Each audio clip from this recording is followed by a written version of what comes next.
di kèrègbè tó bá o dẹ̀yìn lẹ́yìn odò. Ó káre Òbékìtì. Kèrègbè tó bá o dẹ̀yìn lẹ́yìn odò. Dúpẹ́ Onítìrí dẹ̀yìn lẹ́yìn wa. Kèrègbè tó bá dẹ̀yìn lẹ́yìn odò. Ìjìnlẹ̀ Marcus dẹ̀yìn lẹ́yìn wa. Kèrègbè tó bá dẹ̀yìn lẹ́yìn odò.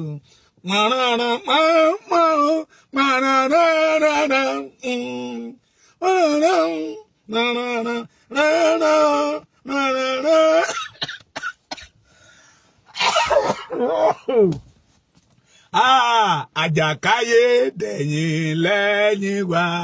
Kèrègbè tó bá dẹ̀yìn lẹ́yìn odò. Bàbá Àwẹ́ ọmọ Ìláwẹ̀ Èkìtì dẹ̀yìn lẹ́yìn wa. Kèrègbè tó bá dẹ̀yìn lẹ́yìn odò. Fátádé ọmọ Ìkọgbòsì Èkìtì dẹ̀yìn lẹ́yìn wa. Kèrègbè tó bá dẹ̀yìn lẹ́yìn odò. Samuel Ìdòwú ọmọ Abẹ́òkúta dẹ̀yìn lẹ́yìn wa.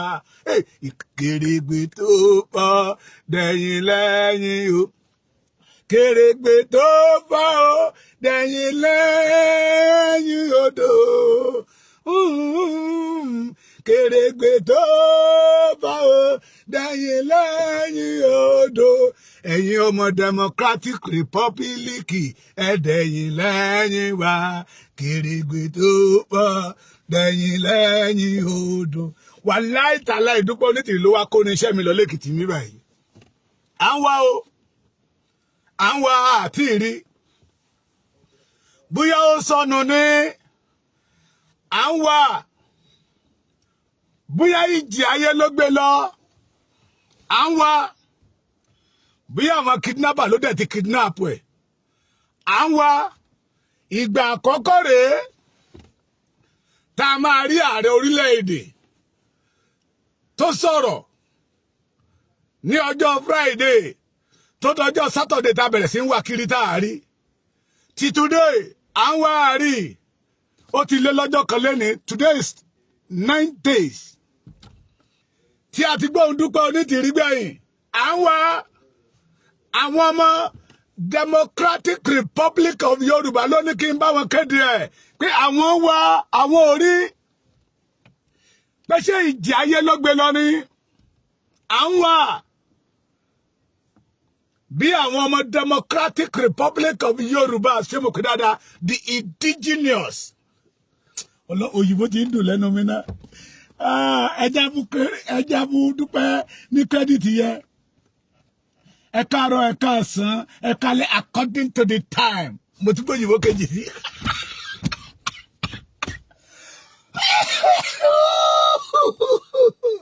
Ayé olòṣì ò ní dáa. Ìkéde tí mo ti gbowó ẹ̀ ni o. Àwọn ọmọ Democratic Republic of Yorùbás leading by Dúpẹ́ Onítìrí and ọmọkùnrin Adéwálé ọmọkùnrin wọ́n wá àwọn méjèèjì o. Wọ́n ní ìyàlẹ́nu ló jẹ́ fún wọn. Bóyá kidnapper ló kidnap wọn ni. Bóyá ìjì ayé ló dẹ̀ gbé wọn lọ nípa láwọn ò tí ì mọ̀. Pé bí wọ́n ti bá wọn sọ̀rọ̀ tán, àwọn rò pé wọ́n máa jáde síta kádẹ máa rí ààrẹ wọn ni kẹjọ máa jó káàkiri gbogbo ilẹ̀ Ìbàdàn. Tẹ́ bá jó kúrò ní ilẹ̀ Ìbàdàn tán, kọ́ bọ́ sí Ògbómọ̀ṣọ́, from Ògbómọ̀ṣọ́ to Ọ̀yọ́, from Ọ̀yọ́ kọ́dé gẹ̀rẹ̀ sí Ọ̀ṣun, kẹ̀rẹ̀kẹ̀rẹ̀ wọn náà máa jó dé Èkìtì, jíjó Oǹdó, dé Ògùn, wọ́n wá parí ijó yẹn sí Èkó. Ìgbà tí ilẹ̀ bá máa mọ́, wọ́n wá Dúpẹ́ Onítìrí tí wọ́n rí o. Ẹjọ́ ẹni bá máa bi tí Dúpẹ́ wá o. Ẹni bá mẹni tó gbé Dúpẹ́ Onítìrí o. Wọ́n ní kẹ́ kọ́ńtàtì nọ́mbà yìí 00325333 00325333. Àwọn ọmọ Democratic Republic of Yorùbás náà fi kéde yẹn síta. Àbùkù máa ka láṣejù gbẹ̀yìn ni. lálá tó ròkè Yorùbá wípé ilẹ̀ ló ń bọ̀ àti pariwo ti pẹ́pẹ́ kò sẹ́ni tó wúwo ìkà sí ìran Yorùbá tí Yorùbá ò mọ̀ pé ìkà lélẹ́yìn ń wù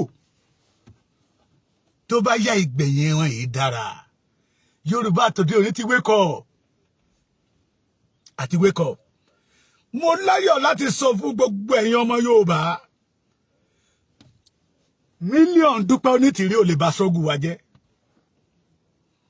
millions of Dúpẹ́ Onítìrí kò lè bá sọ́gù wa jẹ́ because we stand on the rock the truth ẹ̀yin yóò mọ òtítọ́ yóò sì sọ yín di òmìnira we that know the truth Bíbélì wípé olódodo a máa láyà bí kìnìún lánàá mo lórí ọ̀fẹ́ mo gé fìlà mi ṣe mọ̀ pé mo ṣe fìlà kan tí mo pè ní Ìgbòho májàsọ́lá wà màá tútù ṣe mo mọ̀ pé àtìlẹ́yìn máa jáde síta fìlà yẹn máa pọ̀ ń gbòòrò tí ọmọ fọ́ àwọn ọ̀tá lórí tí ọmọ la àwọn ọ̀tá láogo lórí mo wá lọ sókè ṣẹlẹ̀ lánàá bí mo ṣe dé fìlà yẹn bàbá Èkìtì ọ̀pọ̀lọpọ̀ wá bẹ̀rẹ̀ sí ń wò mí ṣé bàbá Èkìtì ti Ìgbòho ni ṣé bàbá Èkìtì ti Ìgbòho ni àbí bàbá Èkìtì èwo leléyìí ṣé rédíò pẹ̀sẹ̀ntà ni ẹni tí mo mọ̀ tó lọ́bẹ̀ ló lọ́wọ́ sọ fún wọn pé bàbá Èkìtì àwọn Ìgbòho nìyẹn ti Ìgbòho nìyẹn àwọn bá mi pé Yorùbá nation kò lè bàjẹ́ o à ń dúró dè yín o à ń dúró dè yín o ẹ bá wa kí bàbá wa Ìgbòho o ẹ bá wa kí bàbá Akíntóyè o kò ní bàjẹ́ o irọ́ lọ̀tá ń pa o ìyẹn ni wípé àwọn ọmọ Yorùbá ti mọ òtítọ́ ní ìjẹta mo lórí ọ̀fẹ́ láti bá one of top police officer in Èkìtì yẹ sọ̀rọ̀ àwọn náà mọ òtítọ́ wọ́n mọ àwọn tó dà lóru tí wọ́n bá bí mẹ́tàlá àti mẹ́tàlá ó di mélòó Dúpẹ́ Onítìrí kó jáde síta níbi tí àwọn ọmọ Yorùbá kan wà tó jẹ́ pé bá ti pè Yorùbá ní ọmọ ọlọ́gbọ́n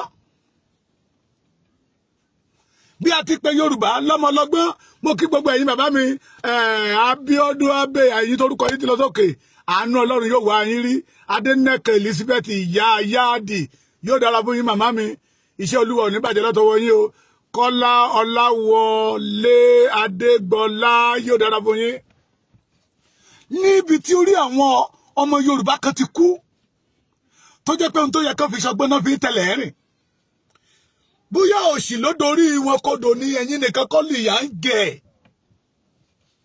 àwọn bàbá wa ìgbàanì wọ́n ní tí ìyà bá jẹ́ èèyàn máa ń gbọ́n ni dẹ́fi máa ní pé òṣì yìí pààyàn ayọ̀ ni máa ń pààyàn tí ìyà bá jẹ́ èèyàn máa ń gbọ́n ni tó bá mi sọ̀rọ̀ máa gbé kalẹ̀ máa fọ̀rọ̀ yẹn sí wẹ́wẹ́ máa tún tó papọ̀ tí n bá gbé síbẹ̀ yìí result tó máa fún mi lélẹ́yìí tí n bá gbé síbẹ̀ yìí kí n tó take decision apariwo fún yín pé Dúpẹ́ Onítìrí have nothing apariwo fún yín pé Dúpẹ́ Onítìrí is a fake Dúpẹ́ Onítìrí olóore kan tó fẹ́ ṣe fọ́mọ Yorùbá ṣe ẹ̀rẹ́yìn ọmọ Yorùbá òótọ́ àtòdodo èyí ò kàn èmi tẹ́ bá ní àárín Dúpẹ́ Onítìrí àti Ayọ̀ Brown ti dàrú àlàlálá tẹ́ bá jí láàárọ̀ ẹ máa fi èpè ránṣẹ́ sí Ayọ̀ Brown Dublin náà ló wà níyà ẹ wà tí ò bá jáde kó apologize lọ́wọ́ ọmọ Yorùbá ẹ jí láàárọ̀ kẹgbẹ́ orí yín mú pé ẹlẹ́dàá mi ní ipò tí mo wà Ayọ̀ Brown lọ́wọ́ ń bẹ̀ ìdájọ́ tó yẹ kọ́lọ́run kó ṣe fún Ayọ̀ Brown he was one of the alátìlẹ́yìn he was one of those people who gbé Dúpẹ́ Onítìrí lẹ́yìn òyìnbó mi tuntun bẹ̀rẹ̀ lẹ́yìn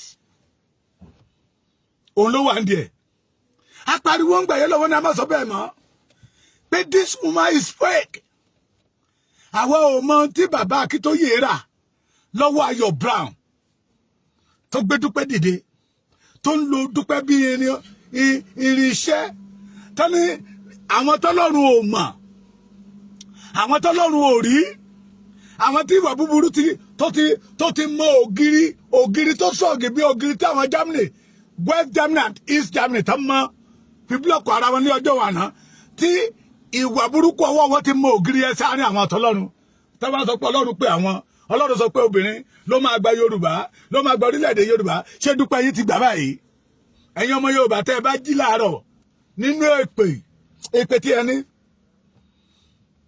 ẹ máa send ẹ sí Ayọ̀ Brown. Those people they are one of the enemy. Tá back up Dúpẹ́ Onítìrí tá ń lùlù fún wọn pé máa jó lọ mo wà lẹ́yìn ẹ àwọn dàlẹ́ ní àwọn orí wọn mọ́ mo dìídì bá wọn sọ̀rọ̀ pé obìnrin tí mò ń wò yìí use and drop ni wèrè Ayọ̀ Brown nígbà yẹn lọ́wọ́ sọ fún mi pé ta ló kọ́ mi lẹ́yìn ìbò Taylor ta ló kọ́ ẹ lẹ́yìn ìbò tẹ́ bá gbọ́ tí máa sọ pé òyìnbó Taylor ni go come you oh God òyìnbó ti ń dùn lẹ́nu mi ó tàbí ò tán ènìyàn tí ò mọ̀ náà tó ló ń fẹ́ fi yín mọ̀ náà mà pé gbogbo yín jọ máa wọgbó lọ ní Bami Ambassador ikú ò ní pa ẹ́ àrùn ò ní ṣe ẹ̀jẹ̀ ó gbáyé ní Ambassador ikú ò ní pa ẹ́ o Ambassador mi àrùn ò ní ṣe ẹ́ o Ambassador mi ẹ̀jẹ̀ ó gbáyé ọmọ òní ó máa dá fún yín ni kò ní bàjẹ́ lára àwọn alátìlẹyìn mi nìyẹn a ní bàbá Èkìtì yínmúyínmú kómi àyínmú pẹ̀gànpẹ̀gàn kómi àpẹ̀gàn Ambassador ó ṣáyìn lójoojúmọ́ yóò dára fún yín bàbá mi. Ẹni tó ń pera rẹ̀ ní Ajìjàngbara it was not on the record. Ẹ̀yin kan pè mí lánàá wọ́n ti declare ẹ̀yin Yorùbá nation as a terrorist mo ní Nigeria government wọn bí wọ́n dá débẹ̀. Go and check the record ẹ̀yin ọlọ́mọ̀wé bẹ́ẹ̀ ṣe máa ń wo provide àwọn èèyàn lórí social media ẹ má bínú mo ní kàtá ni àwọn tó ní ṣàmùṣà tí bojú mi jẹ́ òre tẹ́lá ti fẹ́ máa pè mí bàbá Òsénì pa Òsénì bàbá lẹ́kẹ̀ẹ́ tó pé bàbá Èkìtì pa Òsénì bàbá Èkìtì àwọn wèrè ìyá mi èṣù bí yìí arówólò owó ò ní tán nínú ayé yín bàbá mi ìyá mi. Ẹ̀yin tẹ́ mọ̀ bá ṣe ń wo provide èèyàn nínú ṣe social media ní àbí báwo lè ṣe ń pè é. Go and Google Professor Adebanji Akintoye. Tẹ́bá máa sọ̀rọ̀ ẹ̀ dáadáa wá ní the leader campaigners for agitated for Yoruba self-determination. Nígbà tẹ́bá ká gbogbo oyè tí bàbá yẹn tó ti gbà. Wọ́n á fi sí pé the leader self-determination, fighting for the freedom of the Yorubas. Ẹ wá kúrò ńbẹ̀. Ẹ kàn bá mi tẹ Sunday Adéníyì Adéyẹmọ ẹ má fi Ìgbòho òṣàṣì. Tó bá máa gbé orúkọ Sunday Ìgbòho jáde síta wọ́n pè businessman this and that wọ́n ní one of the leader Yoruba campaigner for freedom. Ìyẹn ni pé wọ́n ti mọ Sunday Ìgbòho ní Ajìjàngbara. International ti recommend as Ajìjàngbara. Káàkiri orígun mẹ́rẹ̀ẹ̀rin àgbáyé náà ti mọ Sunday Ìgbòho pé ó ń jà fún ẹ̀tọ́ ọmọ ènìyàn. He was not a terrorist. He was not a destroyer like Dúpẹ́ Onítìrí. Ẹ tún wá ràn mí lọ́wọ́ níbi tẹ́ ẹ ti gbọ́ ti bàbá Akíntóyè tẹ́ ẹ ti rí ti Sunday Ìgbòho ẹ wá kọ Dúpẹ́ Onítìrí aya Abíọ́lá ẹ̀kọ́ bẹ̀ Dúpẹ́ Onítìrí Abíọ́lá bó ṣe máa torúkọ ra ẹ̀ wọ́n kàn máa kọ́ wọ́n lè kọ́ bẹ̀ Dúpẹ́ Onítìrí tó the late politician MKO Abíọ́lá ló bá tó ayé yín adájáde Google ló bá tó. You won't see anything. So all over the world know that what is Dúpẹ́ is doing is he kíni ó tako òfin ọba yìí pé méjì láàfin òyìnbó náà máa governor cannot pé méjì in a state. ẹ̀yin tẹ́ sọ pé obìnrin ló máa gbàjọba o obìnrin ló máa gbàjọba o it is not possible. tẹ́ bá fẹ́ gba orílẹ̀-èdè kò sí àgbààgbà kankan tó wà lẹ́yìn yín tó wúlò kò sí ọba ìlú kankan lẹ́yìn yín tá a lè tọ́ka sí kò sí ẹni tí a lè dárúkọ pé àmúyangànrè nínú ìran Yorùbá. Why are you deceiving yourself? wo wọ́n yìí máa pa lára yín tó pọ̀. mo fẹ́ sọ àwọn ọ̀rọ̀ kan lénìí fún gbogbo àwọn ọmọ Yorùbá. ẹ fojú kòkòrò ńlẹ̀ o ibi tẹ́nìyàn máa dé láyé á dé bẹ́ẹ̀. làwọn bàbá wa ìgbani fi kọrin pé ọ̀rẹ́ ṣòtítọ́ ká lè rí jà ẹ́ gbè. ọba òkè ń bẹ lẹ́yìn aṣòdodo. mọ́tò tí mo wà náà yìí torí pé mo gbọ́ràn náà ṣe gbélé mi lọ́wọ́. àwọn tó sọ pé owó Yorùbá nation ni mo fi rà á torí pé mo gbọ́ràn. ẹni tí ò bá ti fọgbọ́n ọlọ́gbọ́n ṣọgbọ́n irú wọn ní wèrè. àwọn tó dúró gẹ́gẹ́ bí ọ̀tá sí bàbá Akíntóyè àwọn bí bàbá Michael Awẹ́ ọmọ Ìláwẹ̀ Èkìtì ni wọ́n. Fatade is from Ikogbosi. I will mention their name today. mo ti mú pamọ́ tẹ́lẹ̀. nígbà táwọn wà ní Christ school bàbá Akíntóyè ń lo seniority lé wọn lórí. ta ni ò ṣèwé rí torí pé bàbá Akíntóyè ń lo seniority lé yín lórí ẹ wá ń gbógun ti Yorùbá lénìí àbí bẹ́ẹ̀ kọ́.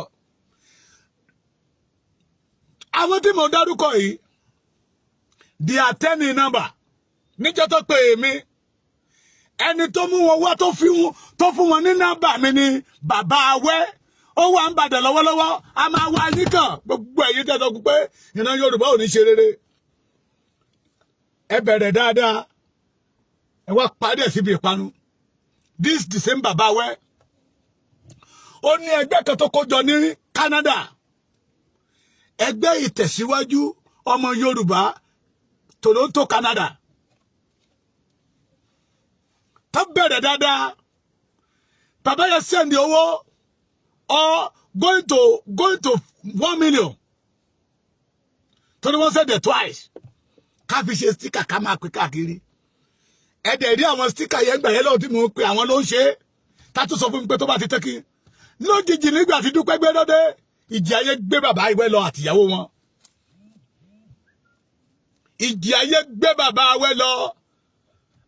Ọlọ́run má jẹ́ n parí ayé mi síbi tí ò dáa o. Wọ́n bẹ̀rẹ̀ dáadáa. Ìjì ayé gbé wọn lọ tọ́dọ̀ Onídúpẹ́ Onítìrí. Àwọn ọmọ Èkìtì máa dárúkọ ìyá mi eléni torí akíkanjú ni wọ́n. Tẹ́ bá ń gbọ́ olórí Èkó ìyá tó yẹ kẹ́nìyàn máa fi yangàn láwùjọ ni. Ìyá mi Regent ọmọ Ìláwẹ̀ ni wọ́n. Ìyá tó yẹ kẹ́nìyàn máa fi yangàn láwùjọ ni. Wọ́n dá ẹgbẹ́ kan lẹ̀ àti Ọ̀túnba Ìròbodò l'Amẹ́ríkà. Wọ́n pè ní Àpérò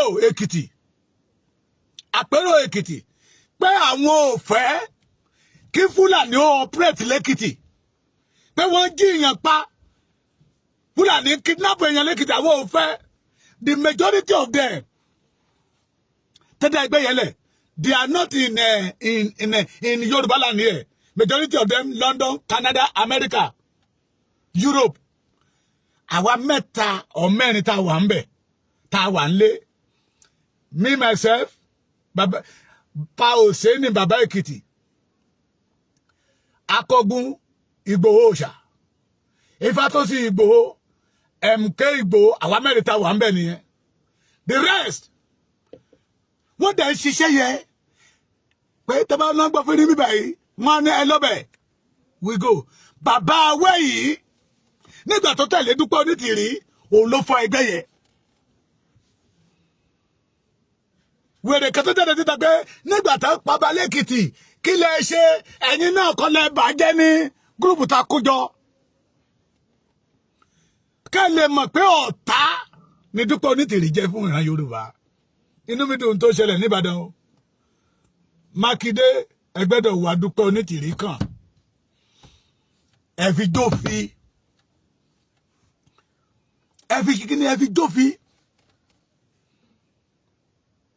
Bàbá Akíntóyè slow Sunday Ìgbòho slow oko ọmọ yá la fẹ́ oko ọmọ yá tí wàá doko ikú mọ́ yín lọ́wọ́ náà. Nígbà tá a sọ fún yín pé Dúpẹ́ ò ní kankan ayé ẹ bá sọ bẹ́ẹ̀ mọ́ òǹrè Dúpẹ́ ti yá dànù ẹjọ́ látọjọ́ Saturday on the 12 ní ọjọ́ Friday tí Dúpẹ́ ti sọ̀rọ̀ I pronounce indigenous momonious roconious tí gbogbo ẹ̀ ń ṣàn tó ń ṣàn ẹ̀ tún gbóhùn Dúpẹ́. Àwọn ọmọ Òkìtìpupa tó kó sí abẹ́ igi tó sọ̀rọ̀ ìyá kan tó fẹ́ ṣé ó yẹ kí olórí Adélé náà sápamọ́ ká má rí olórí Adélé ààrẹ olórí Adélé ààrẹ yẹn kankan wèrè níyí ni wọ́n ti rí yín ní mùmú Olúṣọ̀gá yọ wẹ́kọ̀ pé ọmọ ikú làárán síkú ọmọ àrùn làárán sàrùn ńgbà tẹ ẹ̀gbọ́n gọ̀ǹgọ̀ṣù òdìdà rẹ̀ gọ̀ǹgọ̀ṣù òdìdà rẹ̀ bí o ti gbọ́tọ̀ náà ló gàn tó gọ̀ǹgọ̀ṣù òdìdà rẹ̀ wọ́n ti rí yín pé dìdìrín níyín wọ́n ti rí yín pé amukú mẹ́kọ níyín láti on the 12 today 21 on the 12 of this month today is 21 ẹ tún gbọ́ kí Dúpẹ́ Onítìrí kó wúkọ́ àwọn tó sì máa pa nínú yín pọ̀ gbàyẹlẹ máa mà pé ohun tí Dúpẹ́ Onítìrí ṣe kò bófin mu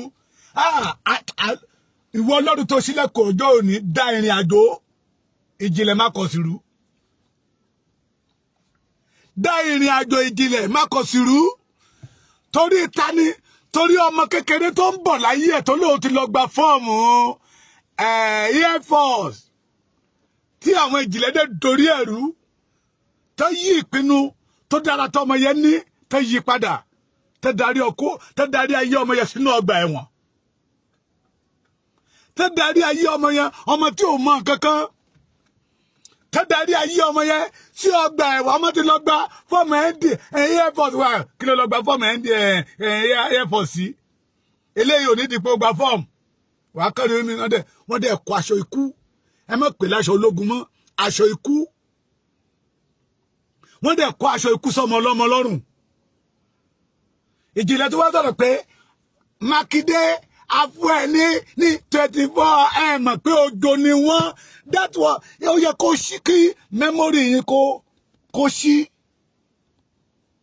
àwọn fóònù kan wà nígbà kan ó kàn dédé máa paná fún ara ẹ̀ ní tí fóònù yẹn bá ti paná fún ara ẹ̀ wọ́n wá ní ká lọ fi síbi tó bá tutù tó bá máa padà débẹ̀ láfta bíi 3 or 4 hours fóònù àti tẹ̀ fún ara ẹ̀ ó yẹ kí mẹ́mórì yín náà ti wá tán padà kó ti delete virus tó ń fún lẹ́ ní problem yẹn pé Dúpẹ́ Onítìrí ò ní kankan olórí Adélé yín ó kọ́kọ́ fún Mákindé ní amẹ́rin 24 hours mi ò gbọ́ rí kí 24 hours yẹn tán another 24 hours kí 24 hours yẹn tán another 24 hours 24 hours mélòó ló wà látọjọ́ Saturday títí di Sunday ní ayé yín ni máa kù dànù ni ayé yín máa ṣe kíni á kùkù bí èlùbọ́ wọ́n rán àwọn ọmọ ọlọ́mọ níṣẹ́ ikú wọ́n káṣọ ikú sí wọn lọ́rùn àwọn wá lọ sápamọ́ à ń wà á ò rí o bóyá ìjì ayé ló gbé lọ the president of Democratic Republic of Yorùbá Your Excellency Dúpẹ́ Onítìrí Abíọ́lá Olóṣòwò àwọn o bí àwọn kidnapper ló kidnap ẹ wèrè ọmọ kọrẹ àbí kí ló ń jẹ ó ń dà lẹ́ni mi ìmọ̀ bó ṣe ń ṣe ìjọba ìjìlá ní ìjọba Délé ti bẹ̀rẹ̀ nìyẹn ìjọba Délé ti bẹ̀rẹ̀ nìyẹn mo lọ lánàá náírà Nàìjíríà rèé ó láṣì iná àwọn ọmọ Yorùbá ó rèé o ó láṣì iná ó rèé o ó rèé o wọn àti kọ tẹ́ bá wo bíbà yìí Federal Bank of Nigeria ó rèé ẹ wo ọmọ Yorùbá Federal Bank of Nigeria àti the Federal Bank of Republic of Yorùbás wọ́n dẹ̀ ti bẹ̀rẹ̀ ìjọba wọn wọ́n ti bẹ̀rẹ̀ ìjọba wọn ìjọba tí olórí kan ní ìjọba tí ò lọ́fíìsì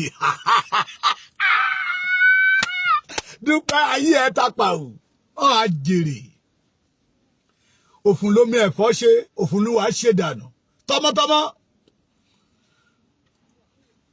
àwọn ìdílé kan Dúpẹ́ ti bomi oró ó bomi ẹkú sínú ilé wọn lọ́wọ́lọ́wọ́ ìyá ọmọ tó pàréèdì yẹ tó ti gba fọ́ọ̀mù jẹ́jẹ́ tó fẹ́ máa fíìlì ẹ̀ tó ń da ìrìn àjò ẹ̀rú ṣe rò pé inú ìyá yẹn lè dùn ní torí pé ẹ̀ ń lépa Ìgbòho ẹ fẹ́ dàbí Ìgbòho ẹ fẹ́ dàbí bàbá Akíntóyè ẹ ti gbàgbé pé ẹ lè dàbí Ìgbòho láyé ẹ lè dàbí bàbá Akíntóyè ẹ̀yin ọmọ Yorùbá ibi tẹ́ ti máa mọ̀ rèé lẹ́nu ìgbà tí Ìgbòho sí lé ó pàṣẹ sí Ìbàràpá àwọn èèyàn wọ́n ya lọ bọ́bẹ̀ ìlú wo ló tún pàṣẹ fún Ìwéré Ilé àwọn èèyàn ya lọ bọ́bẹ̀ àbí bẹ́ẹ̀ kọ́ Ìgbòho fẹ́ wá ṣòkú ìyá ẹ̀ àwa pẹ́ gbéra lẹ́kìtì níbà yìí àwa àtàwọn odò nígbà tá akọjá Ìlọrin láti ń wo àwọn èèyàn tó ti dúró de Ìgbòho ní Ṣakí tó lọ bí omi ẹ lè dàbí Ìgbòho láyé olótìtọ́ a máa láyà bí kìnìún olótìtọ́ a máa lérò lẹ́yìn àwọn ọmọ Yorùbá tòótọ́ amẹ́ni tó ń fẹ́ kí ìran Yorùbá ó nísinmi àwọn ọmọ Yorùbá tòótọ́ amẹ́ni tó Ọlọ́run gbé dìde gẹ́gẹ́ bí mẹ̀sáyà àwọn ará Ìgbòho mọ̀ mi ò lè sọ o ó lè dọ̀là kọ́lọ́run ó yí ìtàn padà o bọ̀tì lẹ́nìí nígbà tá a ṣòkú ìyá Ìgbòho ní Ìgbòho rí population èèyàn bẹ́ẹ̀ rí gbogbo hòtẹ́ẹ̀lì tó wà ní ìlú tó wà lágbègbè wọn ó kún ni ìgbà táwọn máa débẹ̀ àárò hòtẹ́ẹ̀lì gbà mọ́ àwọn tẹ́ bá wo àwọn tó bá lọ sí Ìgbòho kan máa já mi nírọ́ ní ọjọ́ mẹ́ta àwọn kan ti wà mẹ́ta látọjọ́ Wednesday Thursday Friday ọjọ́ mẹ́ta yẹ ọlọ́dẹ ìlú yẹn gan inú wọn máa dùn torí àwọn èèyàn rìn káàkiri gbogbo ìlú ni arìnmọ́jú ni roundabout kan wà ń bẹ̀ lẹ́ aago 2 òru àwọn èèyàn wá dá patí lẹ̀ mẹ́ láti ìgbà tó ti dá Ìgbòho lẹ̀ ní ìlú Ìgbòho wọn ò lè sọ pé àwọn rí population irú èèyàn bẹ́yẹ rí Bíbélì ní pé èmi mọ àwọn tí tèmi sì mọ̀ mí the Yorùbá know those people who is working day and night to make Yorùbá great to make Yorùbá survive we know them àdèmọ àwọn tó jẹ́ wípé they want to use Yorùbá to make money to make name kéde máa tẹ Yorùbá rí àmọ́ wọn gbogbo yín pátápátá lè pè máa pa àti bọ́ẹ̀ alágbádá tó sọ́ra ẹ̀dí bàbá léyìn lọ́rùn tí fìnìyàn joyè ẹni tá a fi joyè tí fìnìyàn joyè káàkiri gbogbo yín ní ikú máa kánjú pa yín ni ọ̀rọ̀ yìí ò gbójúbọ̀rọ̀ nígbà tá a tún máa kúrò ní alẹ́ Friday mo mà rí imú mi máa sọnù mo máa rí ètè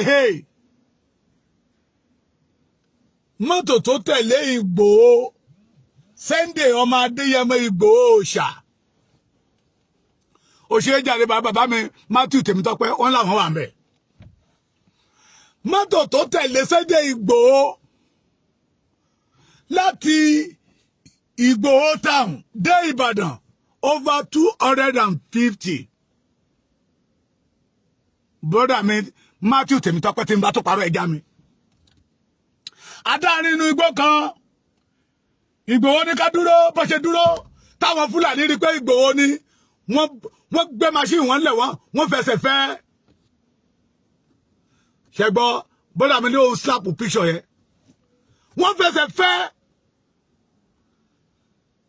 àwọn aláṣẹ sọ pé wait eré wọ́n fi màálù wọn lẹ̀ pé Ìgbòho rẹ̀ Ìgbòho face to face eré lẹ́sẹ̀ wèrè wọ́n yá dànù. Àwa dé Ìbàdàn ní aago kan àbọ̀ òru àwọn tó ń wọ Ìbàdàn nílé Sunday Ìgbòho láago 3 òru tá a jọ gbéra ní Ìgbòho mọ́tò yìí tábàkà mọ́tò yẹn ní 1 2 3 over 300 president gan ò lè lóru ẹ̀ because okay o ṣe bàbá mi we snap picture together yes torí pé a mọ àwọn títí a mọ èèyàn títí wá Ìgbòho stand for the freedom of Yorùbá land kì í ṣe bí ti Dúpẹ́ Onítìrí tó ti sá lọ à ń wá rí bóyá ikú ti gbé ẹnu ni tí Dúpẹ́ Onítìrí bá jẹ́ ọmọ ọkọ lóòótọ́ tí Dúpẹ́ Onítìrí bá sọ pé ohun tó ń ṣe ohun tó ṣe ẹni kó jáde síta gbangba èwo ni ìjọba kọ́nà èwo ni ìjọba kọ̀rọ̀ àtolórí Adélé wọ́n ti yá dànù wọ́n ṣe declaration ní on the 12th Friday kílẹ̀ tó mọ́ wọ́n ti fẹsẹ̀ fẹ́ wọ́n wá lọ sórí social media wọ́n bí Ṣèyí Mákindé dá Ṣèyí Mákindé was not in control again ṣe jáde síta kẹ́yìn àti Ṣèyí Mákindé face to face àwọn wẹ́rẹ́ àwa tó mú we give Ṣèyí Mákindé ẹ má bá mi love and like ó ti ń jó wọn we give Ṣèyí Mákindé 24 hours yẹ pé we give Ṣèyí Mákindé another 24 hours ó kó lórí 24 hours títí today on the Friday they parade those people at court àwọn ọmọ ọlọ́mọ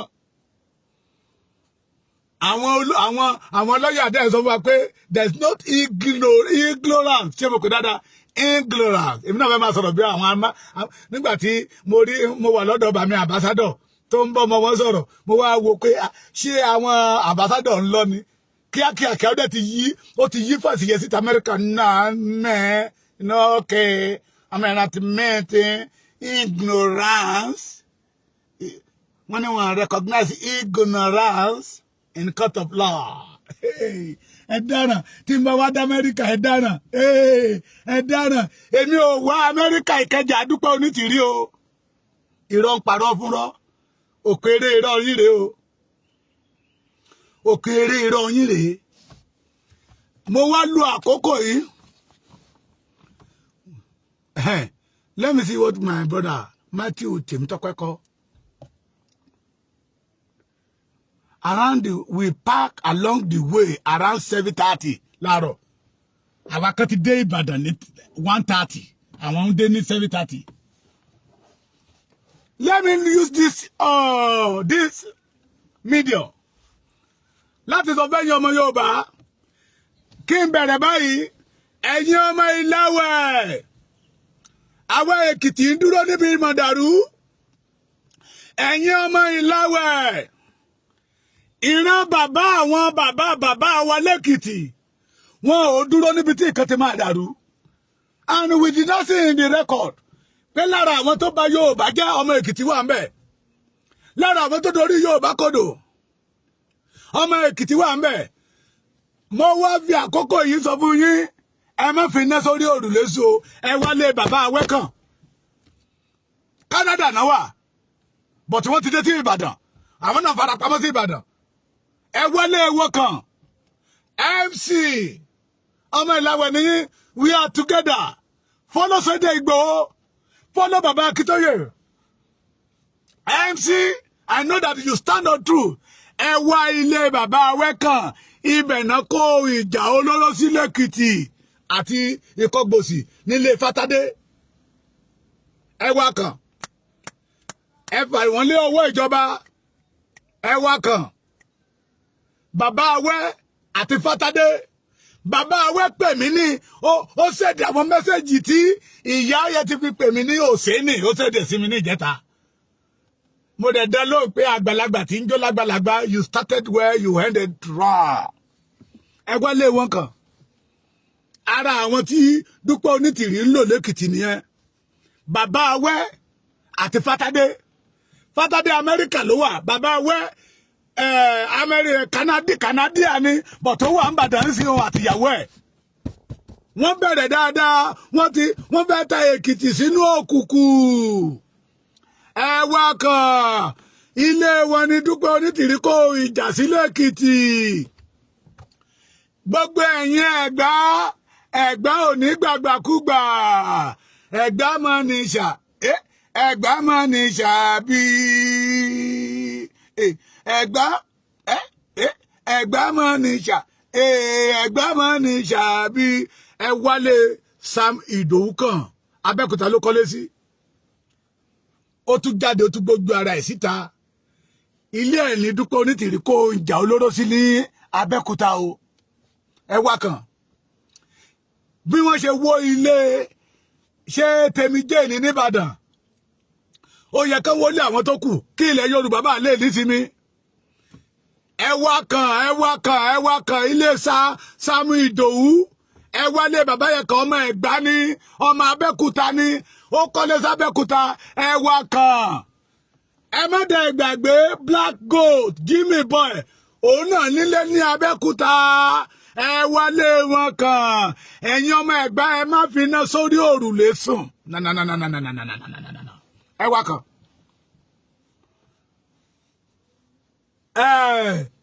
má fi àkókò yìí pé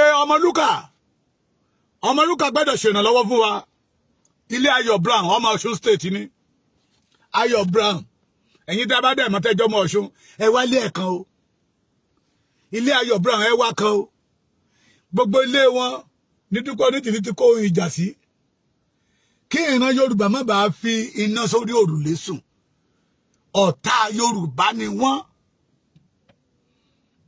ọ̀tá Yorùbá tí ò fẹ́ kí ìran Yorùbá ó tẹ̀síwájú àwọn ló gbé Dúpẹ́ Onítìrí lẹ́yìn tí alágbára bá pẹ́rẹ́ lálágbára tó bá wẹ̀yìn tí ò bá rẹ́ni lẹ́yìn kì í ṣalágbára ó ní Yorùbá fi sọ wípé ènìyàn ní bẹ lẹ́yìn ọba ta fi pè ní àléébá ẹ wá wọn kàn ẹranko ni wọ́n àgbàdídá ò ní kéyìn ó gbọ́n ṣe gbọ́ mi àwọn yẹ gẹ́gẹ́gẹ́ ní ọ̀tá Yorùbá àwọn gẹ́gẹ́gẹ́ ní ò fẹ́ kí ìlérí tí Ọlọ́run ṣe fún ìran Yorùbá kó wá sí ìmúṣẹ àwa ń sọ fún yín mo yìí máa tún lọ sí pàréèdì lénìí àtàtà bá jáde ṣọ́ọ̀ṣì anyway àtàbà bá ti rí wọn àwa ti gba ìyọ̀ǹda lọ́wọ́ àwọn ọlọ́pàá pé our leaders Professor Banji Akintoye àwọn òdàlúrú wọn dẹ̀ bá ìjọba jà our leader Chief Sunday ọmọ Adéyẹmọ Ìgbòho Òòṣà àwọn òdà ilẹ̀ Yorùbá rú omi àlàáfíà ilẹ̀ Yorùbá wọn ò fẹ́ dàrú wọ́n fẹ́ kó túbọ̀ máa tòrò sí náà fi sọ wípé àwọn ò ní gbà kí Fúlàní máa pa wá lórílẹ̀‐èdè wa ní ilẹ̀ Yorùbá so instruction yẹn làwa náà dẹ̀ ń tẹ̀lé àwa volunteer ara wa pé anywhere àtàbá ti rí wọn tàbí tábà kófìrí pé ibi tó kó oúnjẹ alágbára sí we surround them we now call you wọ́n dẹ̀ ti agree ẹ pè wá we are coming we hand over them to police torí wọ́n fẹ́ gba ìjọba Nàìjíríà ni bàbá Akíntóyè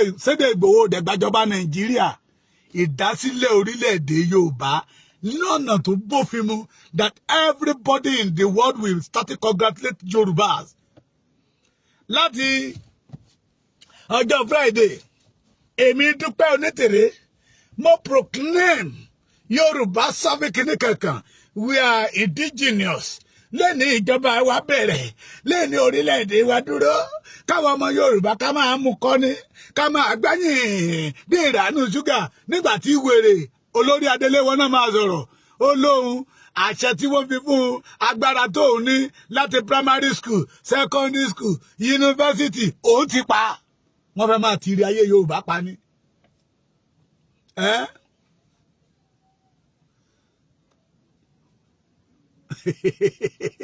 ṣé ní bàbá Kọ́lá Ọláwọlé Adégbọlá ó lé ẹni bá ti gbádùn ìyá ọmọ Èkìtì ó gbé ta Láròyé bẹ́ẹ̀ ni ẹni gbádùn ìyá Èkìtì ó gbé ta Láròyé àṣẹ̀ṣẹ̀ bẹ̀rẹ̀ ni o àṣẹ̀ṣẹ̀ bẹ̀rẹ̀ ni o etí wọn á di tó bá di wọn á fẹ́ràn àbùkù ti kàn wọ́n àbùkù ti ṣe kíni ó ti kàn wọ́n ìjọba inú pálọ̀ tí ò lè gbójú síta tẹ́tẹ̀ ń tàn yín how many country látọjọ́ Friday èyí ló jẹ́ ọjọ́ kẹsàn-án títú ẹ jẹ́ kí n dá nǹkan mu tí mo fi ń ṣe ewo tàbí celebrate ìṣubú Dúpẹ́ Onítìrí ìṣubú ìjìnlẹ̀ ìṣubú Black Gold ìṣubú Àjàkáyé ẹ̀yin ọmọ Àkúrẹ́ olóyè mẹ́kùn apè méjèèjì lọ́la mo ní ká wálé Àjàkáyé kan ogun ògbẹ́dọ̀ já Àkúrẹ́ o ẹ wálé ìbọn ń bẹ nílé Àjàkáyé aṣọ ológun wèrè wọn yẹn ń bẹ ń bẹ wọ́n ṣe pé káàkiri nìyẹn ẹ wálé Àjàkáyé kan ẹ má fi iná sórí òrùlé sùn.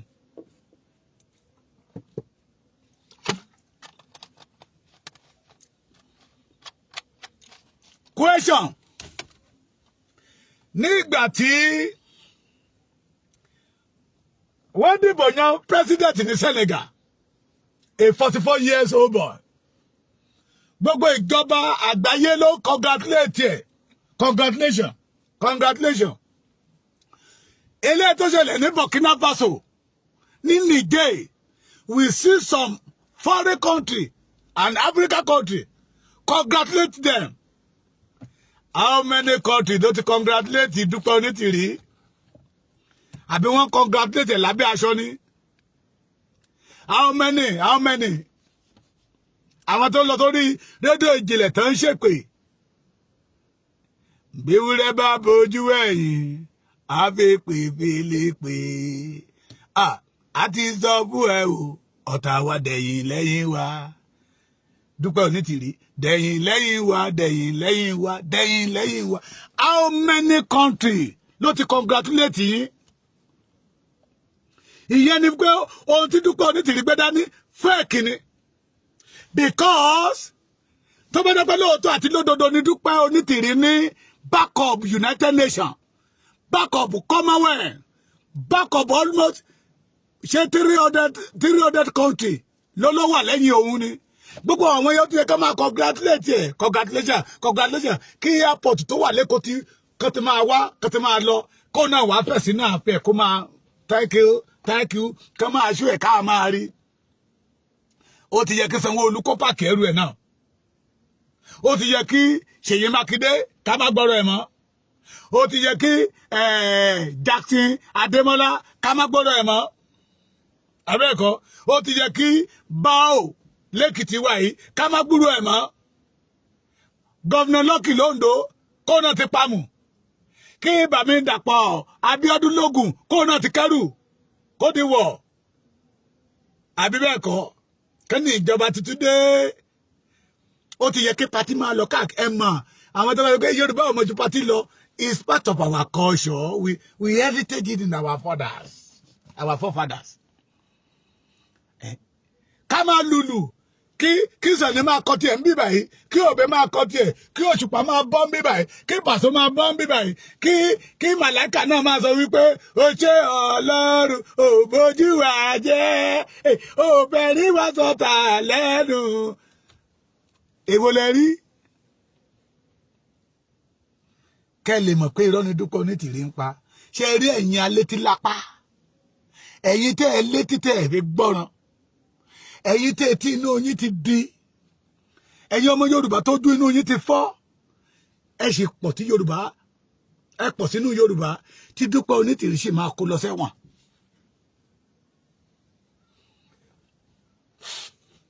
ẹ pọ̀ tí Dúpẹ́ Onítìrí sì máa kó tóyìn máa wọṣọ ẹ̀wọ̀n fún Olúwa ṣe o Dúpẹ́ Onítìrí group wọ́n ti fẹ́ wọṣọ ẹ̀wọ̀n fún mi tán ọba òkè ló bọ Ọlọ́run mi mo dúpẹ́ o ọ̀rọ̀ mi jọpẹ́ lọ ò bàbá.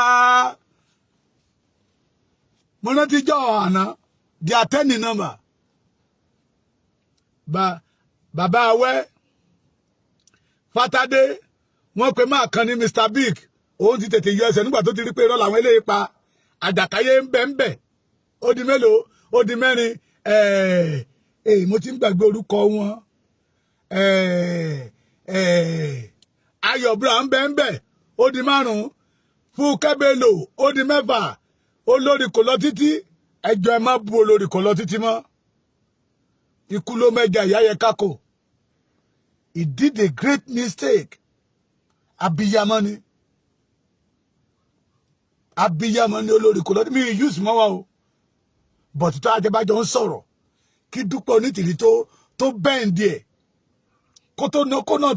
kó tó kíjì Dúpẹ́ Onítìrí tó gbé lọ tí máa ń kọrin ìgbà yẹn lọ́hùn ìyá yẹn ni mo kọrin fún pé jáde ẹ̀mí Onítìrí jáde lára mi òun number 7 Fúnkẹ́ Bello number 8 wọ́n pe ìyá kan náà ní ìyá France ó wà ń bẹ̀ mi ò fẹ́ dárúkọ ẹ̀ torí ìyẹn dídí pé ń péjọ ọkọ mi ò gbẹ́dọ̀ mọ̀ pé mo wà lẹ́yìn Dúpẹ́ Onítìrí òun ti yọwọ́ lẹ́yìn Dúpẹ́ Onítìrí ẹni kẹwàá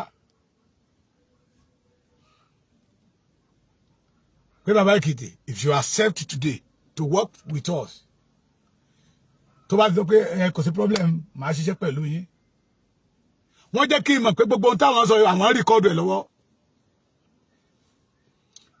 wọ́n jẹ́ kí n mọ̀ pé ohun tí àwọn sọ fún mi yìí o àwọn rìkọ́dù ẹ̀ lọ́wọ́ mo ní no problem pé tí n bá ti agree náà pé àwọn màá bá wọn ṣiṣẹ́ papọ̀ immediately wọ́n á transfer 20 million naira wọ́n dẹ̀ mọ̀ pé yìí ní 500 ní tẹ̀tí pọ̀ jù 20,000 gan yìí ní lọ́wọ́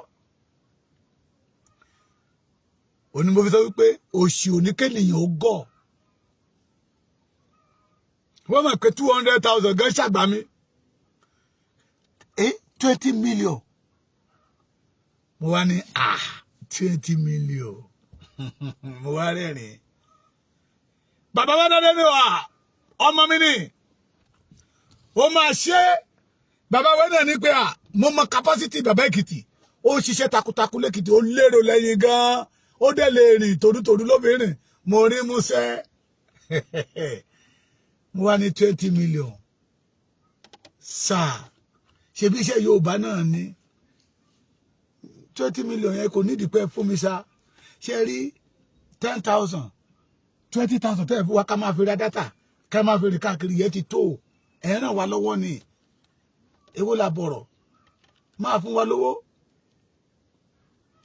wọ́n ní rárá o iṣẹ́ tá a ṣe ìjọba Nàìjíríà ìjọba mujẹmujẹ ní ẹgbẹ́dọ̀ ṣe kíní kan kan mo wá ní ìsókè wọ́n wá ní iṣẹ́ tí màmá bá wọn ṣe kì í ṣe iṣẹ́ tó lè nà ọ́ kí kàn máa bá wọn lọ sí Kútọ́ lọ́dọ̀ bàbá àti Sunday Igboho kí máa fọ̀rọ̀ lò wọ́n lẹ́nu so ẹni iṣẹ́ tó bá ní tó fẹ́ ṣe the arrangement plan tó wà lẹ̀ kí mi máa fún wọn pé àbọ̀ ẹyọ kan ẹgbọ́n mi bí pọ́ǹtì ẹyọ kan tí ń bá wá fún wọn tó bá jẹ́ pé information mẹ́ta ni mo rí mú wá that mo ti jẹ̀bù 600,000 nìyẹn mo wá rẹ́rìn mo wá ní mi ò torí owó wọnú Yorùbá nation pé àwọn ń wọ̀nà pé kí àárín bàbá àti ìyá ìkógun ni ẹ má jẹ́ ṣe ra wa ní ìyá ọ̀sà wọ́n ní bàbá Akíntóyè ò lè ṣe anything ìkíní kan níbi kan mo wá ní wẹ̀ èmi ò lè dalẹ̀ Ìgbòho bàbá wẹ́ wá dá mi lóhùn ó ní ṣe Ìgbòho nation ni mo fẹ́ gbà ní àbí Yorùbá nation mo ní méjèèjì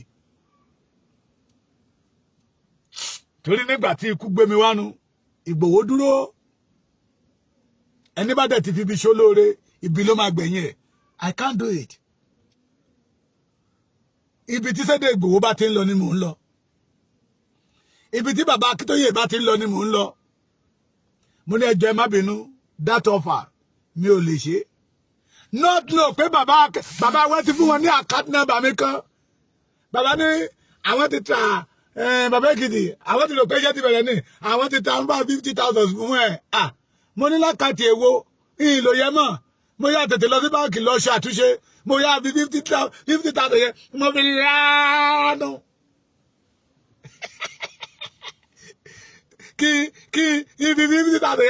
fi lanu. What make majority of them to go against Baba Akintoye? I will let us know today.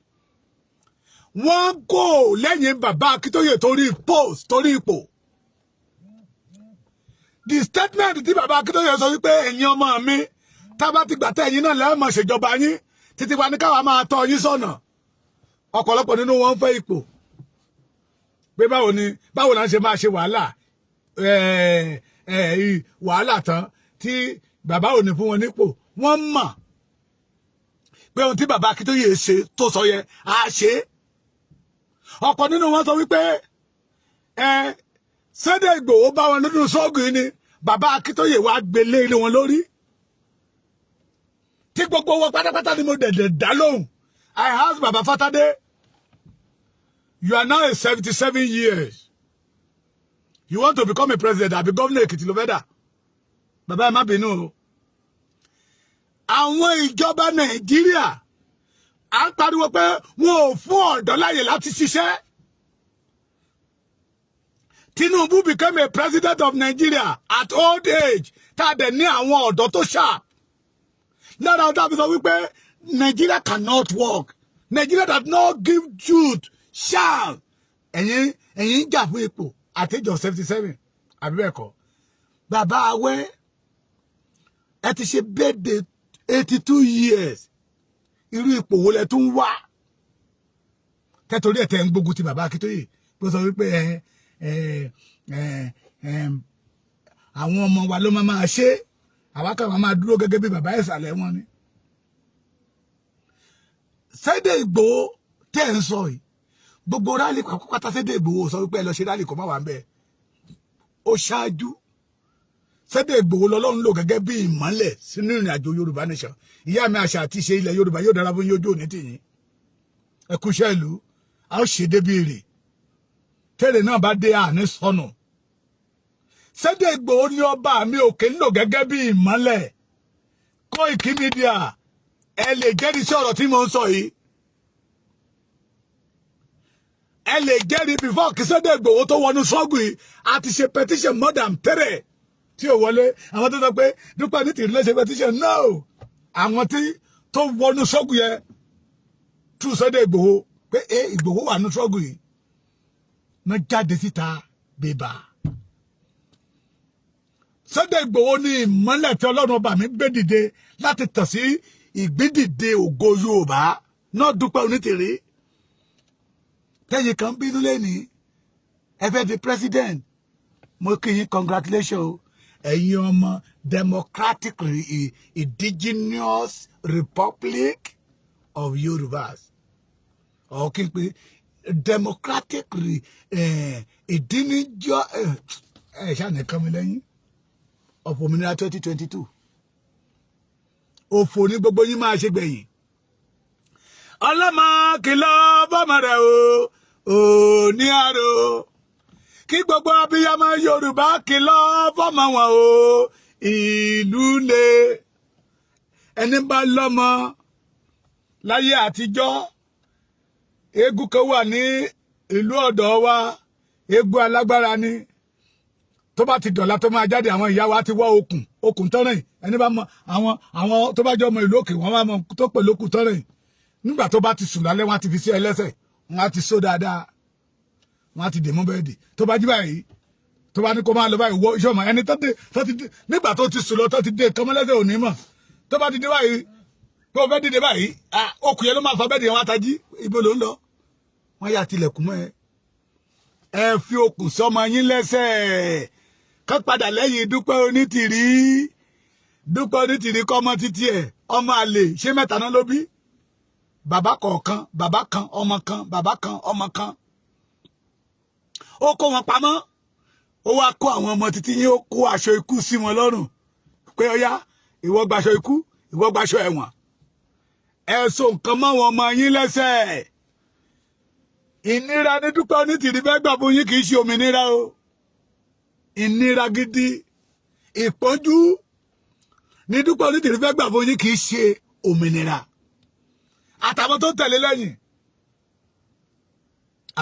tẹ̀lé lẹ́yìn.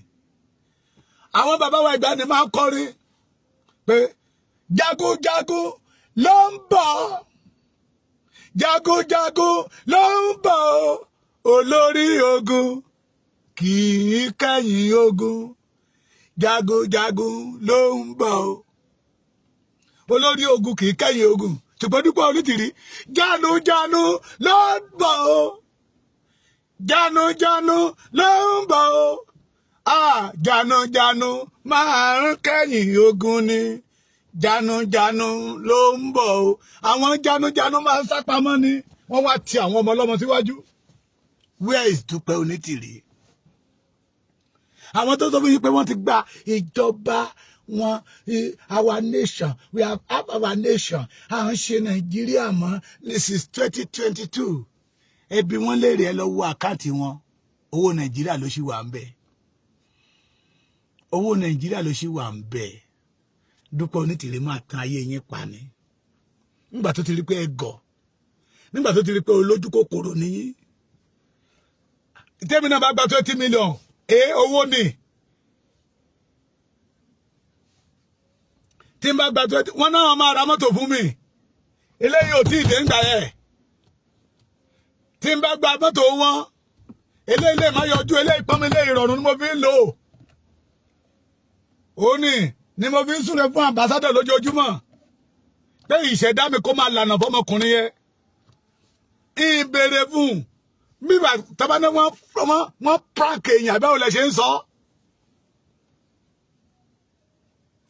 Gbàrà tí mo dẹ̀ gbọ́ ìròyìn yẹn, I will never do anything in the absence of Sunday Igboho. Láyé mo ní Bàmí Olóyè nǹkan bá ló ṣẹlẹ̀, bá mi pe ẹni yẹn. Wọ́n ní ṣé mo sure, mo send the picture sí wọn immediately. Ó yàtọ̀ síra wọn. Owó yẹn ni ọmọ bọ̀tá gbà tó ọmọ bọ̀tá dèrò ọ̀run, ìfikú yọ ọmọ bọ̀tá. Kò sẹ́ni tó lè gba mọ́tò ilé lọ́wọ́ mi, torí ẹni tó fún mi ó dúró tán. Tó bá lọ sí pàtí ga tó máa sọ wípé tábàkì wá ní ambassador ènìyàn ìjìnlẹ̀ ìmùlẹ̀ Ìgbòho Òòṣà, àwọn ti Ìgbòho Òòṣà, owó bàbá dámì, owó tí ọmọlúkà ọmọ bọ̀tá gbà, olóṣèkú pa ọmọ bọ̀tá. Wọ́n ra Corolla fún owó jáde síta nígbà tá a pàdé níbẹ̀, ṣekúṣe yẹ ìgbẹ̀yìn wọn ò dára. Tó bá fẹ́ jẹ́ Ọ̀ṣáká Yorùbá ní kó jẹ́ Ọ̀ṣáká, tó bá fẹ́ jẹ́ Òṣoko jẹ́ Òṣoko, ṣákáṣoko. Ibi tí wọ́n parí ìrìn àjò wọn sí, ibẹ̀ lọ́mọ bọ̀tá pàtì ẹ̀ sí ẹ̀, ìfikú yọ. Àwọn ènìyàn ní bó ṣe yàn ní irọ́, ojú kòkòrò ó lè, òjẹ́lé orò jẹ́lé eégún. Ẹ̀yin ò mọ̀ pé ìgbẹ̀yìn irú wọn òun dára ni, ìgbẹ̀yìn irú wọn òun dára. Ọlọ́run ti fún wa láàyè láti yan tá a fẹ́. Ó fún wa láàyè náà fi pé ní adákẹ́, ọba tí ń dákẹ́ tí ń roni láwò pa ni. Apàdé ní pẹ́tẹ́ Ìgbòho ń gbà ẹ́ lọ́run ló gbé Corolla yẹn síta. Àbẹ̀bẹ̀ Èkìtì ṣorú mọ́tò ilé ilẹ̀ ṣì ń gùn tó ń dákú tán rọ ọ́ìlì sí lójoojúmọ́. Mo ní ó da bẹ́ẹ̀, já máa rọ́ sí i, já máa rọ́ sí i nítorí owó wọnú Yorùbá nation.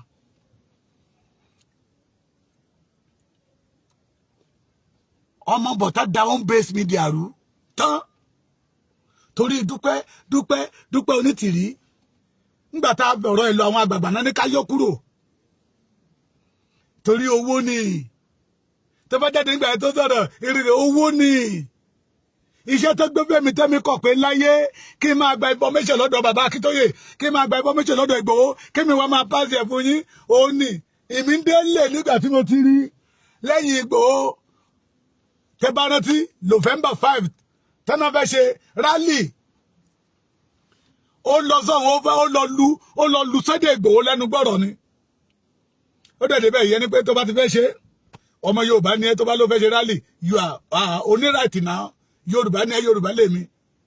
Ó wá padà wá sáà ní wa wípé our home based media bàbá wa ní ká lọ máa kéde pé rally on November 5 ká bẹ̀rẹ̀ sí immediately. Mo gbé àdé inú mi ti yẹ mo pé Bàmí Olóyè adára fún yín ojú òní ti yín o ọmọ bọ̀tá ní ẹni ká máa kéde wọn láwọn ò sọ bẹ́ẹ̀ fún o ohun tó sọ báwọn ni wípé òun fẹ́ ṣe rally ní November 5 àwọn dẹ̀ sọ wípé Yorùbá ní you have right bí àwọn náà ṣe ní right níwọ náà ṣe ní right Yorùbá jọ ni wá tó bá ti ló fẹ́ ṣe lọ ṣe pé nǹkan táwọn kan tó fẹ́ ṣe yẹ sọ fún àwọn mídíà ẹgbẹ́ tó kù kan mọ̀ mo wá padà wá sínú ilé inú mi ti yẹ mo ní ọmọ bàtà wáì tó fi ń parọ́ wáì tó fi ń parọ́ ó ti kú báyìí ó ti lọ ṣùgbọ́n ẹlẹ́dàá ò kú wáì tó fi ń parọ́ tó wá sọ fún akpẹ́sẹ́dẹ̀ ìgbòho ní ká lọ máa prepare for rally on November 5 olóyè sọ wípé ìwọ ló wá sọ fún pé ó fẹ́ ṣe rally ló bá dákẹ́ ọmọ bàtà dáhùn náà ó wá sọ fún wa sí pé ìgbòho ní ká lọ máa prepare for rally ìyẹn mẹ́wàá ìwọ ló fẹ́ ṣe bí tó ti sọ dìjà nìyẹn ìjọ yẹn la yọ kò nù home based media ìjọ yẹn la yọ kúrò nínú home based media àwọn mẹ́sẹ̀jì tó sẹ́ndì sí mi wà lọ́wọ́ mi ìjọ yẹn la yọ kúrò gbàrẹ́ la mọ̀ pé lóòótọ́ lódodo iṣẹ́ tí èmi kọ̀ ọmọ bọ̀tá ti gbà ṣèbí mọ́tò tó lóun rà ìjọ kan làwọn ọlọ́pàá wá kó gbogbo ẹ̀ nígbà tó lọ ṣe fídíò ilé tá a bá fi tọ́mọ ìrìn ló máa wó ìrìn ló máa wó ọmọ bọ̀tá ò ní olè ló dẹni ẹni tó roko tí ò dóko tó relé tí ò délé nígbà tó kó ẹ wo ilé Haúsá ni mo wà sí tí mo ń gbáyìn ó lọ tó ń bí ó lọ sí owó tó kó fún gbà lọ tó sì ń rí ná ó lọ sínú hòtẹ́ẹ̀lì ló bá bẹ̀rẹ̀ sí í ya àwọn fọ́tò yẹn ló jù sí mi eré ẹ̀yẹn Kíṣẹ́dẹ̀ Ìgbòho máa fi yín jẹ̀yà ìyàlẹ́ máa jẹ́ kú onítìrí ló lè ṣe èmi rẹ o ló ya fọ́tò yẹn nígbà tí obìnrin máa ń ya kíní tó ṣe gbogbo ẹ̀ ó ń dà lẹ́ni ó parí ìrìn àjò ẹ̀ sí Ghana ó parí ìrìn àjò ẹ̀ sí Ghana ìṣubú ọ̀tá ilẹ̀ Yorùbá ìṣubú ọ̀tá orílẹ̀-èdè Yorùbá wọ́n ìpọ̀ ìjìnlẹ̀ náà máa kúkú ẹlẹ́yà ni àjàkáyé wọn á tẹ̀ wá òkú ẹ̀ wọn ò ní rí wọ́n á wá òkú ẹ̀ wọn ò ní rí ṣé Dúpẹ́ Onítìrí òun fúnra ló máa kó sí ọ̀sà torí tó bá kó sí òkun lè jú padà ọ̀sà ló máa kó sí gbogbo ẹ̀yin tẹ́ ń gbè lẹ́yìn àwọn ẹni bí ẹ lè bá Yorùbá nation yìí jẹ́ Yorùbá nation orílẹ̀-èdè títí wa ní kó lè bàjẹ́ torí ilé tí Ọlọ́run ọba àmì tí bá kọ́ sórí àpáta ni bí ìjì bá dé tí heavy rain bó tó bẹ̀rẹ̀ sí fẹ́ tó ṣe gbogbo ẹ̀ á dúró nítorí pé a kọ́ sórí àpáta the òmìnira 2022 the Democratic Republic of òmìnira akọsórí yanrìn ẹ̀rí bí òjò ṣe ń gbé lọ now bí òjò ṣe ń gbé lọ ilé mẹ́sàn-án náà ti wó ń bàdàn wọ́n dẹ̀ sì máa wó tó pọ̀ gbogbo àwọn tó ń tẹ̀lé Onítìrí lẹ́yìn gbogbo ilé wọn náà kó ohun ìjà sí ni mo fi sọ pé Aso Rock Dúpẹ́ Onítìrí ti wó àwọn Dúpẹ́ Onítìrí bóyá wọ́n ti kidnap ẹni àmọ́ àwa méjìlá ń wa the authentic Yorùbá nation campaigners àwọn Dúpẹ́ Onítìrí the ìjọba Ọ̀yọ́ leading by Ṣèyí Mákindé wọ́n wá Dúpẹ́ Onítìrí tó bá jẹ́ àwa la kọ́kọ́ mú Dúpẹ́ Onítìrí àti fàáyà ká tó mú gbé dọ́dọ̀ Ṣèyí Mákindé ìyẹn ṣúọ̀ tó bá dẹ̀ jẹ́ Mákindé ló kọ́kọ́ rí ẹ̀bẹ̀ tá máa bẹ̀ ní ọ̀rọ̀ Dúpẹ́ Onítìrí ọ̀ṣọ́rọ̀ ẹ̀wọ̀n pépà ní straight kan pàdánù kí ilẹ̀ Yorùbá bá lè nísìmí that is solution torí mo gbàgbọ́ ọ̀tá Yorùbá ò ní nísìmí ẹni bá ní kọ́mọ ológo má rí ògo lò ọ̀tá àwọn ò ní nísìmí mo rí bọ́dà mi kó sẹ́ẹ̀dì fídíò kan sí mi Amẹ́ríkà ló wà Amẹ́ríkà dé ń wo èmi náà lọ ó ní bàbá Èkìtì lára àgèrè dí táwọn fi pòǹgbẹ fún Yorùbá rèé ó dìdí ìrọ̀ igi kan ní tó fi ń kó ẹ̀yìn yìí kúrò lórí mọ́tò ẹ̀yìn yìí ti bọ mọ́tò ẹ̀ mọ́lẹ̀ nígbà tẹ́nìyàn ọmọlúàbí ọmọ onílé ọlọ́nà odidi ọba ìlú tó wọ aṣọ mẹ́ta papọ̀ ṣé téèyàn bá wọ aṣọ mẹ́ta papọ̀ eléyìí tí mo rí pé mò ń nu ara mọ́ ooru ni ooru ọmọ onílé ọlọ́nà á wọ aṣọ bíi mẹ́ta papọ̀ mọ́ra wọn síbẹ̀síbẹ̀ wọn náà tútù yẹ á sì máa gbọ̀n ni làwọn fi sọ wípé kò síbi tó dàbí ilé àwọn kan dẹ̀ ń roko somebody tún lè ṣe onítìrí ń balẹ̀ jẹ́ a ti sọ fún yín láti pẹ́ iṣẹ́ tí ọmọbìnrin yìí ṣe ni pé ó fẹ́ kọ́ declare àwọn tó ṣe Yorùbá nation as a terrorist but thank God for Baba Akintoye tètè lọ register ní UNPO that they have connection with United Nations tí àwọn bàbá yẹn ti lọ mọ́ àwọn orílẹ̀-èdè kọ̀ọ̀kan lẹ́sẹ̀ tí wọ́n ti mọ̀ nínú ìrìn àjò yẹn pé no. Nigeria government know that they cannot declare the authentic Yoruba nation campaigners leading by Professor Adebanji Akintoye and Chief Sunday Igboho Oòṣà, the Ààrẹ Akọni of Oòduà land. Pé wọn ò lè declare as a terrorist. Pé authentic ni wọ́n. Torí àjọ àgbáyé fọwọ́ sí ìjàfẹ́ ẹ̀tọ́ aráàlú. Àwọn òjàfẹ́ ẹ̀tọ́ ara wọn. Sunday Igboho sọ fún wa. Kásínà tó kéré jù òun ò ní ìdí ẹ̀. Mẹ́tẹ̀ẹ̀ta bá wọn ṣe last. Nínú mẹ́tẹ̀ yẹn, Ìgbòho sọ wípé tó ń bá jà fún du ipò. Ẹ pé oyè nígbà tán ṣe mọ̀ pé ṣe fídíò kan tó gbé aṣọ ológun sí lọ́rùn tó kọ́ ní general olóhùn òun fẹ́ kórúkọ òun wà nínú ìwé ìtàn pé òun náà wà lára àwọn tó Ọlọ́run lò láti tú orílẹ̀-èdè Yorùbá lẹ̀ ni. Òun fẹ́ ipò náà jà fún. Wọ́n á dẹ̀ ní quality ipò. Wọ́n ẹ̀ríṣẹ́ ẹni tí ò lè tú ilé ara ètò. Ẹni tí ò tó lé lálọ́ fẹ́ tòlú. Olórí bẹ̀rẹ̀ láti lé ẹni. Ẹni tí ò tó lé látòlú. Ṣé Dúpẹ́ Onítìrí tó ba lẹ́jẹ́ tó bọ̀nà jẹ́? Ṣé Dúpẹ́ Onítìrí tó ba lẹ́jẹ́ tó bọ̀nà jẹ́ látòlú? Ẹ̀jẹ̀jẹ̀ ra wọn ní bírè ìyẹn ọmọ Yorùbá. Nígbà tá a bẹ̀rẹ̀ ìrìn àjò yìí we are in right channel. Ẹ̀yin tí ìjì Dúpẹ́ Onítìrí gbé lọ ẹ́ tètè. Ẹ̀jẹ̀ ra yín ní bírè. Ẹ̀yin mélòó lẹ lọ sábẹ́ igi ẹ? Gbogbo ẹ̀yin tẹ́ wà lábẹ́ igi ẹ pé 50. Ẹ̀yin lẹ fẹ́ gbàlú. Tí àmì bíi mẹ́jọ bá ka yín mọ́bẹ̀ yẹn òkúlẹ̀ ẹlẹ́jà ń ta ni. Ẹ jẹ́ kí Sunday Igboho sọ pé lónìí ẹ̀já jáde síta ká pàdé ní ìlú Ìbàdàn gbogbo Ìwó Road yẹn máa blọ́ọ̀kù pa ni. Níjọ́ tó ṣòkú ìyá ẹ̀ gbogbo àwọn súkàdé Ìwó Road wọ́n mọ̀ pé ọmọ kan wà ń lò. We are in right channel. Ẹ̀jẹ̀ àtúnrín bó ṣe yẹ ká rìn ká tọ́ bó ṣe yẹ ká tọ́ kó má bàa dẹran nídìí mọ́ wa lọ́wọ́. Ti Dúpẹ́ Onítìrí ti dẹran onídìí. Ó ti dẹran onídìí. Ó di ìkìlẹ̀ orílẹ̀-èdè ẹ̀ tán ó sáwọgbó. Láti ọjọ́ Friday tó kọjá kò sọ̀rọ̀ kò lè jáde. Ó mọ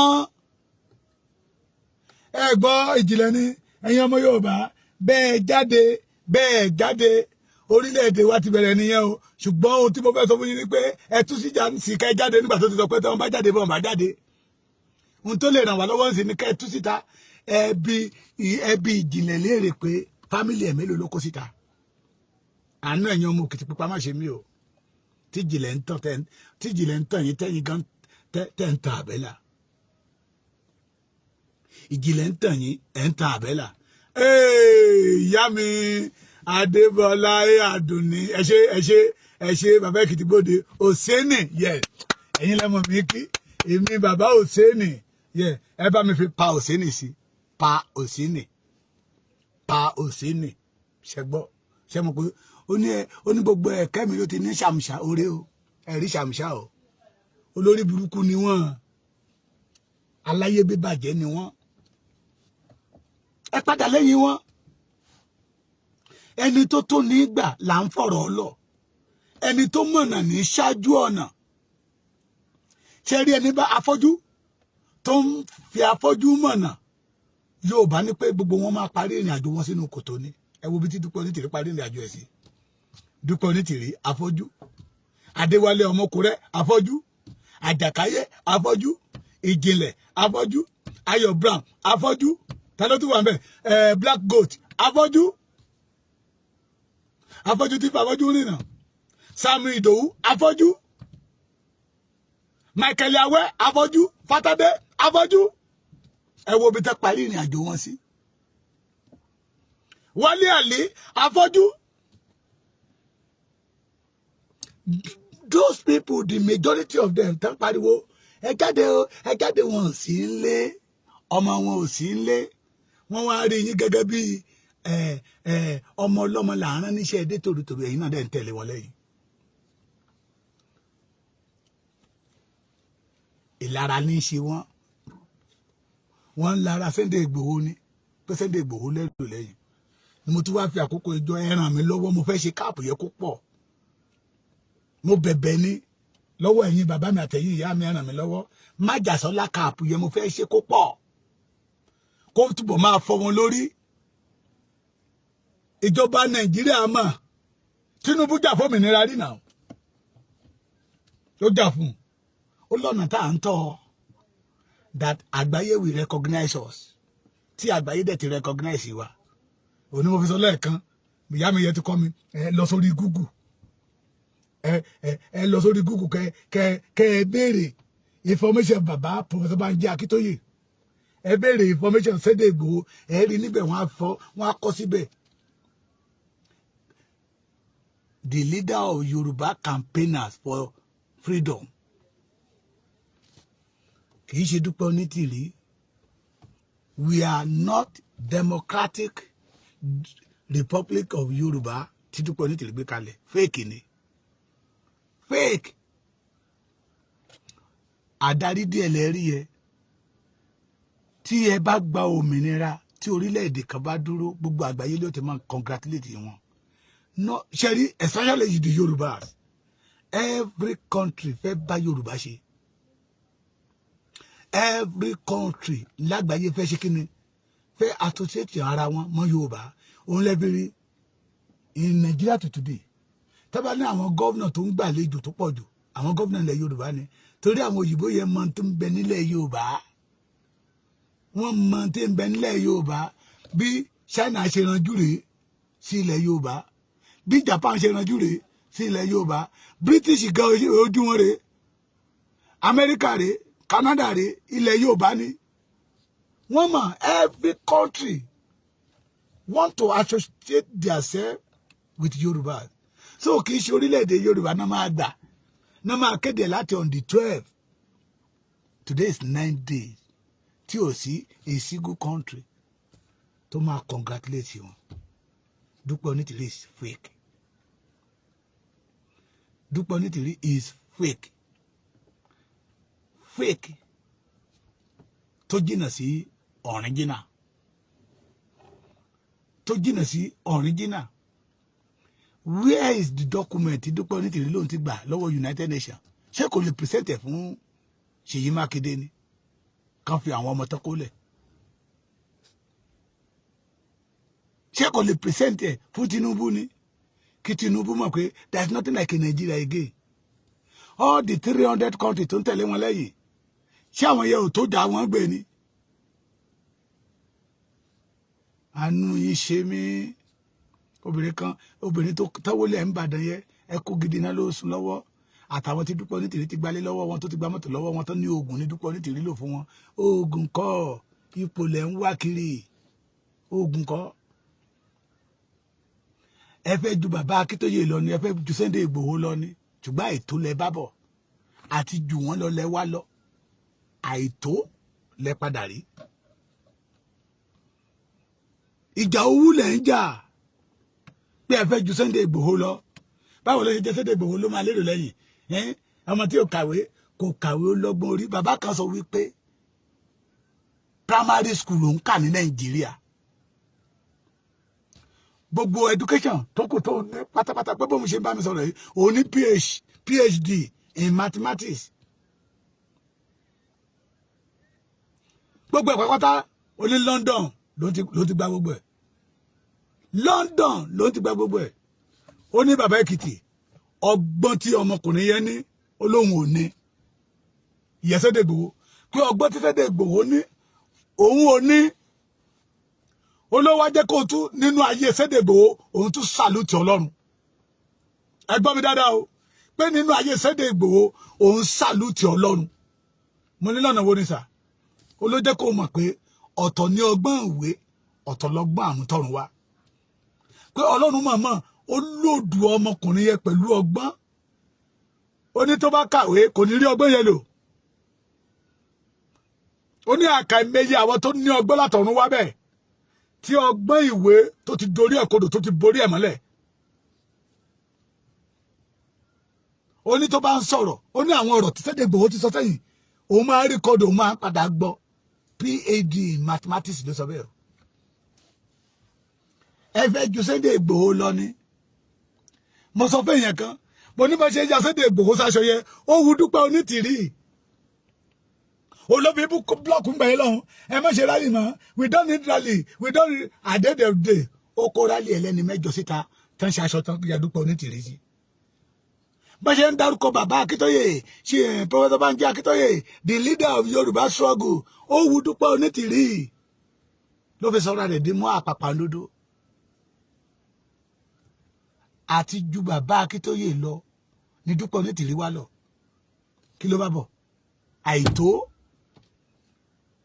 àìtó ni àti ju olóyè Ìgbòho ní Dúpẹ́ Onítìrí wá lọ pé this boy tí ó kàwé yìí ó ṣe wájú òní Yorùbá ń tẹ̀lé lẹ́yìn ó ti gbàgbé wípé ẹni Ọlọ́run dá ó ṣòro fọwọ́ taláyà ẹni Ọlọ́run dá ó ṣòro bínú sí ẹni Ọlọ́run bá yàn lọ́ba mi ò kì í ṣe lógo Ọlọ́run ló yàn Ìgbòho Ọlọ́run ló yàn ngbà mi máa fẹ́ olóyè báwo lẹ ṣe kiri yìí a ní bàbá Èkìtì mo fi Ọlọ́run tó lẹ̀mí mi búra kò yé mi pérésì tó ń fi bára wọn gan nínú Yorùbá nation kò yé òun nǹkan tó kàn mọ̀ ni pé Ọlọ́run bẹ lẹ́yìn òun Ọlọ́run bẹ lẹ́yìn òun pé gbogbo tó ń bá dẹ̀ nílò máa fi jà fún ìran Yorùbá òun fẹ́ ìgbé ayé rọrùn fún ìran Yorùbá ẹgbọ́n tó sọ ní ṣọ́ọ̀ṣì ó ní ilé ohun tó kù yẹ bíjọba lọ òun ba láyé ni ìgbà tó ń délé ayé ló ń kọ́ òun ò mú wá látọ̀run that is the type of leader that we want tó fi tọmọlàkejì ṣáájú tó ń fìlì pain ọmọ Yorùbá lára ẹ̀ tó ń fìlì pain ọmọ Yorùbá lára ẹ̀ tó bá ń bá Ìgbòho ṣe àsọra ẹ̀ dé lẹ́bù sí lẹ́bù ẹ̀ kò ríra ẹ̀ gẹ́gẹ́ bí ẹni tó lówó lọ́wọ́ ó ríra ẹ̀ gẹ́gẹ́ bí Yorùbá pé we are all equal mo wá ń blame ara mi pé ó ti yẹ kí n mọ ọmọkùnrin tipẹ́tipẹ́ kémi náà ti di landlord lára ẹ̀ Ìgbòho máa gba mọ́tò lọ́wọ́ ẹ̀ o mo yìí sọ o májàsọ́lá gan mọ̀ kó jẹ mí ní mọ́tò bí òfin gbogbo èèyàn mọ́tò àfẹ́ mi ò ṣe wo mi ò ṣe wòlíì kọ̀fáàmù o àwọn olè àwọn tí ò rí kankan tán náà rí kan àwọn dandawi nínú ìran Yorùbá àti ju Ìgbòho lọlẹ̀ wá lọ kí lẹ padà mú bọ̀ ìjákulẹ̀ Democratic Republic Ọlọ́run ló pè mí Ọlọ́run ló yàn mí Ọlọ́run ló lù mí Ọlọ́run ló tì mí Ọlọ́run ló sọ̀rọ̀ Ọlọ́run ló wígbà yìí èrè díẹ̀ dà lẹ́ni ẹ̀yin tẹ́ ń wí nígbà tó lọ́run ò wí èrè díẹ̀ dà lẹ́ni ohun tẹ́ ò jẹ́ tẹ́lẹ̀ jẹ́ ẹ̀yin tẹ́ lógun ń bàdàn tẹ́lẹ̀ ẹ̀yin lógun lẹ́kọ̀ọ́ ẹ̀yin tẹ́ lógun lákùrẹ́ tẹ́lẹ̀ ẹ̀yin lógun lẹ́kọ̀ọ́ ẹ̀yin táyé ò mọ̀ tẹ́lẹ̀ ẹ̀yin lẹ tó báyìí ohun tọ́wọ́ yín ò tó tẹ́lẹ̀ máa fi gọ̀ǹgọ̀ fà á òun lẹ́fà tó já mọ́ yín lórí ẹ lè nísìmí ohun tọ́wọ́ yín ohun tọ́wọ́ Dúpẹ́ Onítìrí ò tó tọ́wọ́ Àjàkáyé ò tó tọ́wọ́ Michael Awẹ́ ò tó tọ́wọ́ Fátádé ò tó tọ́wọ́ Wálé Àlí ò tó tọ́wọ́ Ìjìnlẹ̀ ò tó ẹ ti fi gọ̀gọ̀ fà tọ́wọ́ Ọmọkọrẹ́ ò tó Adéwálé Ọmọkọrẹ́ the leader of it olórí Adéléyìn ò tó ẹ ti fi gọ̀gọ̀ fà ó ti wá jalè yín lórí báyìí o. We the Yorubas we declare all of you wanted tán bá bí yín dá ẹ wálé tán bá bí Dúpẹ́ Onítìrí dá kó yọjú síta olórí yín látọ̀dọ̀ Friday kò sọ anything ó ti sápamọ́ àbí ṣé inú kọ́nà àbí tó sápamọ́ sí yẹn ló ti fẹ́ máa ṣèjọba lé yín lórí ṣé olórí adélé yín tó ń fún èèyàn ní 24 hours tí 24 hours ṣe ò ní tán ṣé orí ìjọba ẹ̀rọ bẹ́ẹ̀ lẹ̀ ń fẹ́ ìgbà tá a sọ fún yín pé Dúpẹ́ Onítìrí irọ́ làbí ni tá a sọ fún yín pé Dúpẹ́ Onítìrí dàgbòrú ni tá a sọ fún yín pé Dúpẹ́ Onítìrí he have nothing to offer the Yorubas tá a sọ fún yín pé Dúpẹ́ Onítìrí èyí tó gbé dání o kì í ṣe ìjà òmìnira àwọn àjàjà òmìnira báyìí o ìdìtẹ̀gbàjọba lélẹ́yìí ẹni irọ́ là ń pa àṣírí irọ́ yìí ti tú síta o ẹ̀yin ọmọ Democratic Republic àṣírí irọ́ yìí ti tú síta o where is your leader? You have two leaders president and vice president wọ́n ti miss o àwọn wá wọn àrí wọn o ìjọba tí ò lọ́fíìsì ìjọba tí ò lọ́fíìsì tó fẹ́ ajáàkẹ́ ọ́fíìsì ọlọ́fíìsì tán mú wọn àmì mélòó ló wà ń bẹ̀ níjọ́ tán mú yín tán mú àwọn ọmọ yín ìjọba tí ò lọ́fíìsì gbogbo àwọn àmì tẹ́ kó jáde síta wọ́n ti pàrédì wọn ní kóòtù lọ́jọ́ Friday Yorùbá ẹ̀yin tẹ́ ń tẹ̀lé wọn lẹ́yìn wake up wake up gbogbo ẹ̀yin tẹ́ ń pera yín ní babaláwo lẹ́yìn wọn kò sí oògùn tẹ́ ẹ lè ṣe tó máa jẹ́ ẹ lọ wádìí ẹ̀ dáadáa ẹ ṣe babaláwo òye yé mi débẹ̀ ni ilẹ̀ Yorùbá létí ó lójú ó ń gbọ́ràn ó dẹ̀ ríran ẹ lè já ewé kan lórí ilẹ̀ Yorùbá kẹwàá egbò kan lórí ilẹ̀ Yorùbá kẹfẹ́ fi ṣe ilẹ̀ Yorùbá láburú kẹ́dọ̀ pé ó máa jẹ́ fún yín ó lẹ́fi rí ẹ rí gbogbo àdótẹ́ kó sáwọn ọmọ yẹn lára bí àwọn àmì yẹn ṣe ń fọwọ́ já ẹ rí bó ṣe ń fìbọn fọ́ ẹsẹ̀ àwọn ọmọ èèyàn ẹ rí àtúbọ̀tán ni àtúbọ̀tán làwa fi ń pariwo látijọ́ pé ogun ni Dúpẹ́ Onítìrí fẹ́ kó jà yín ogun oko ikú ni Dúpẹ́ Onítìrí ń lọ sí yín ọmọ bọ̀tádà lénìí ó ti lọ ẹ gbọ́dọ̀ tó sọ kẹ́yìn ni ó kábàámọ̀ nínú ọ̀rọ̀ yẹn ni pé òun rí pé ìjọba Délé ti fail tó ń gbàgbọ́ òun ò lè padà sọ́dọ̀ Ìgbòho wọn nígbà ń gbọ́mọ̀ lórí kúkú nígbà ikú yájà sí ló gbé nǹkan jẹ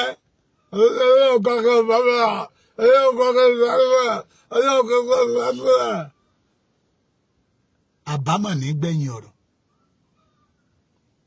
àbámọ̀ àwọn tó wà ní sẹ́ẹ̀lì náà àbámọ̀ ni wọ́n máa kábàámọ̀ pé bàámọ̀ kí n máa Ọmọlúkà dẹ̀ pariwo bàbá Èkìtì náà sọ ìbá tó lè sọ àwọn world media pariwo Kóìkì á máa sọ̀rọ̀ ẹ mọ̀ pé Kóìkì máa ránjú ni ẹ̀yin tẹ́ sọ pé Kóìkì máa ránjú ẹ jèrè ẹ rò pé ẹ̀ ń bú Kóìkì ni ẹ mọ̀ pé ẹ̀yin lẹ́ máa jẹ ìjìyà ìgbẹ̀yìn tí Kóìkì bá sọ̀rọ̀ á máa ránjú bò yéé yàgbó yàjú sọ títí ẹ̀ àṣà àti ìṣe Yorùbá kìlọ̀ tó Ajákùn most especially Yorùbá wuyì ó dẹ̀ wí tó àwọn mídíà yẹn pariwo wọ́n pariwo pé Dúpẹ́ Onítìrí he have nothing to offer us òun ṣe 100,000 gbà o òun ṣe 200,000 gbà o torí inú wàhálà tó kó sí 200,000 ò lè ká ìdìtẹ̀gbàjọba ni ẹ̀sùn ìdìtẹ̀gbàjọba ṣe treason and felony lẹ́pẹ́ sùn ìdìtẹ̀ gbàjọ́ tó bá jáyé ológun ni ẹni rí àti lọ látijọ́ yìí after 7 days ni wọ́n á ti fẹ̀yìn wọn ti gbà pàpàpàpàpàpà wọ́n lọ nìyẹn but ìjọba alágbádá sì máa kó wọn lọ kóòtù ilé ẹjọ́ ló máa dájọ́ wọn ìfádà yẹn wọ́n gbére ọ̀ ikú Dúpẹ́ Onítìrí ti sápamọ́ àbámọ̀ ní gbẹ̀yìn ọ̀rọ̀ nígbà tó mọ bọ̀tà kọ́ gbógun jẹyẹ ó rò pé ní ó rò pé ọ̀dọ̀ Ìgbòho ṣe é padà sí Dúpẹ́ Onítìrí tó ń gbé dání tó rò pé òótọ́ ló gbé dání àṣé irọ́ ni Dúpẹ́ Onítìrí ló dìkìlẹ̀ àtọ̀ tó sápamọ́ ìta àrímọ́ yìí Dúpẹ́ Onítìrí ló fẹsẹ̀ fẹ́ àtijọba adélé gan àrímọ́ ṣé òun ò ti wá dáná báyìí ilé ò ṣe é wọ̀ bẹ́tà kó ń di ṣe kíní kó ń ṣọkùnrin tẹ́ bá rí fídíò tẹ́ ṣó láàs gbogbo ògùn tó kó jẹ pátápátá ní máa yẹn ń ṣe olórí kíní ẹ̀ ìgbà tó ń pọ̀ kàkà kú lọ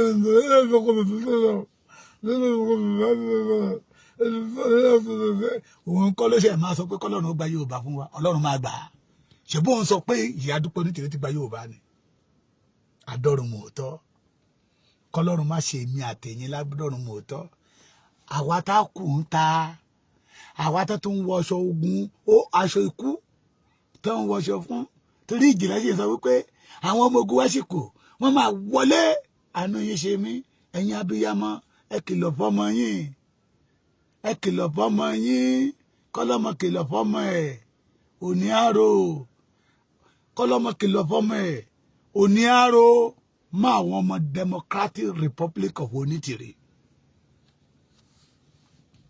àrò àrò òtítọ́ ló máa lè kì í rọ́ òtítọ́ ló máa lè kì í rọ́ Bánjí Akíntóyè o máma yí wa padà o òtítọ́ ló máa lè kì í rọ́ òtítọ́ ló máa lè kì í rọ́ Bánjí mi o máma yí wa padà o.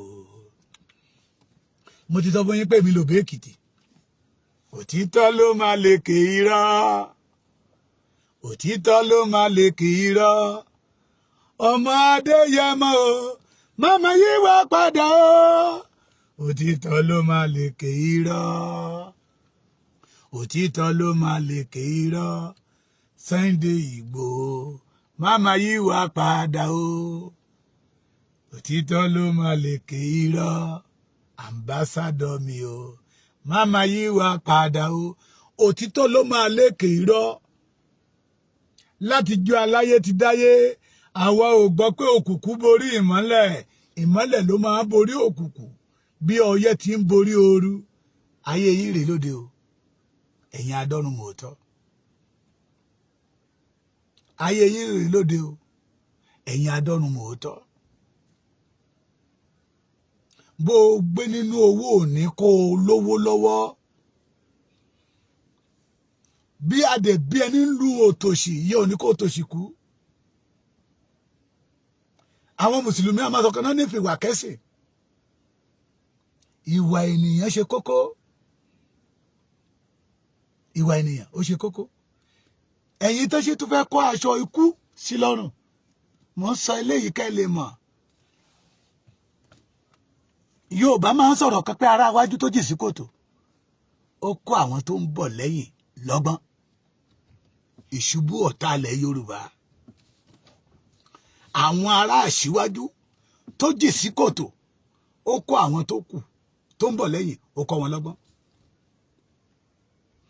òru Blessing Àgbájé ìyá Kogi kò gbẹ́jọ́ lọ ó wà ń bàdàn níbi tó wá sí kò lè padà sí Kogi mo mọ ilé ẹ̀ ní Kogi ẹ̀yin ará Kogi ẹ wá kàn ilé ìyá Blessing náà kó ìjà sí ní Kogi ẹgbọ́n mi bí Fèyí Kọ́gbọ́n ọmọ mi eré kan náà máa ṣe bẹ́ẹ̀ lẹ́kọ̀ọ́ Mágàjí Ayọ̀ Fèyí Kọ́gbọ́n ara àwájú tó jì sí kòtò ó mà kọ́ ẹni tó ń bọ̀ lẹ́yìn lọ́gbọ́n mà ní ẹ̀yin tí Dúpẹ́ Onítìrí tó fẹ́ dá aṣọ ikú aṣọ ẹ̀wọ̀n aṣọ káfí ìbọn fọ́ ẹsẹ̀ tó nǹkan máa sápamọ́ tí ìjìnlẹ̀ tó sọ pé ẹ má wọ́rì ìjọba àgbáyé wò wọ́n Amẹ́ríkà ti sẹ́ndì drum àbí ṣé drum náà pé tó fi ń wò tó máa ń fò lójú òfurufú tó fi ń wò yàn káàkiri ẹ àbí sátáláìtì ẹ Amẹ́ríkà ó ti ń wò yín. Ẹ rántí àwọn tó fi ìbọn fọ́ ẹsẹ̀ wọn láti ọjọ́ Saturday tó kọjá. Ẹ rántí àwọn tó parade ní ọjọ́ Friday tó kọjá. Ẹ rántí wọn o. Dúpẹ́ Onítìrí did not say anything. Wọ́n á lọ sẹ́wọ̀n èyí tó máa panú wọn wá pa. Ẹ rántí àwọn tó fèsì àmì Nàìjíríà pẹ̀lú ìbọn tó ti pa lọ́jọ́ Saturday yẹn. Àmì ò ní sọ pé àwọn pa àyàn, ọlọ́pàá ò ní sọ pé àwọn pa àyàn. You attack military officer. Ẹni yára lògùn gbè ní. Ẹ̀yin tó tún kó aṣọ ogun sí lọ́rùn. Mo ń sọ̀rọ̀ gẹ́gẹ́ bí brothers, junior brothers, gẹ́gẹ́ bí bàbá fún yín. Àwọn tó ti kọ́kọ́ lọ tí wọ́n ti ṣubú lójú ìjà, ẹ fi tí wọ́n kọ́gbọ̀n. Kẹ́ wá kẹ́yìn sí Dúpẹ́ Onítìrí pé má bà tèmi jẹ́. Oníyangí Dúpẹ́ Onítìrí má bà tèmi jẹ́. Epo ni mo rú. Ọ̀pọ̀lọpọ̀ nínú yín ẹ̀ tí ìbímọ bí Dúpẹ́ Onítìrí bá kú lẹ́ni. Àwọn ọmọ yà lọ gbókú ẹ o. Ẹ̀yin tẹ́ bá kú ẹ kàn wáyé asán. Ọ̀rọ̀ yín dàbí ejò tó kọjá lórí àpáta tí ò nípa. Kò dẹ̀ sí tó kan Dúpẹ́ Onítìrí. Tó bá sọ wípé ọ̀dọ́ ló ń jà fún, ọ̀dọ́ ló ń jà fún, ń tàn yín ni. Ń parọ́ tàn yín ni. Kí ni èjì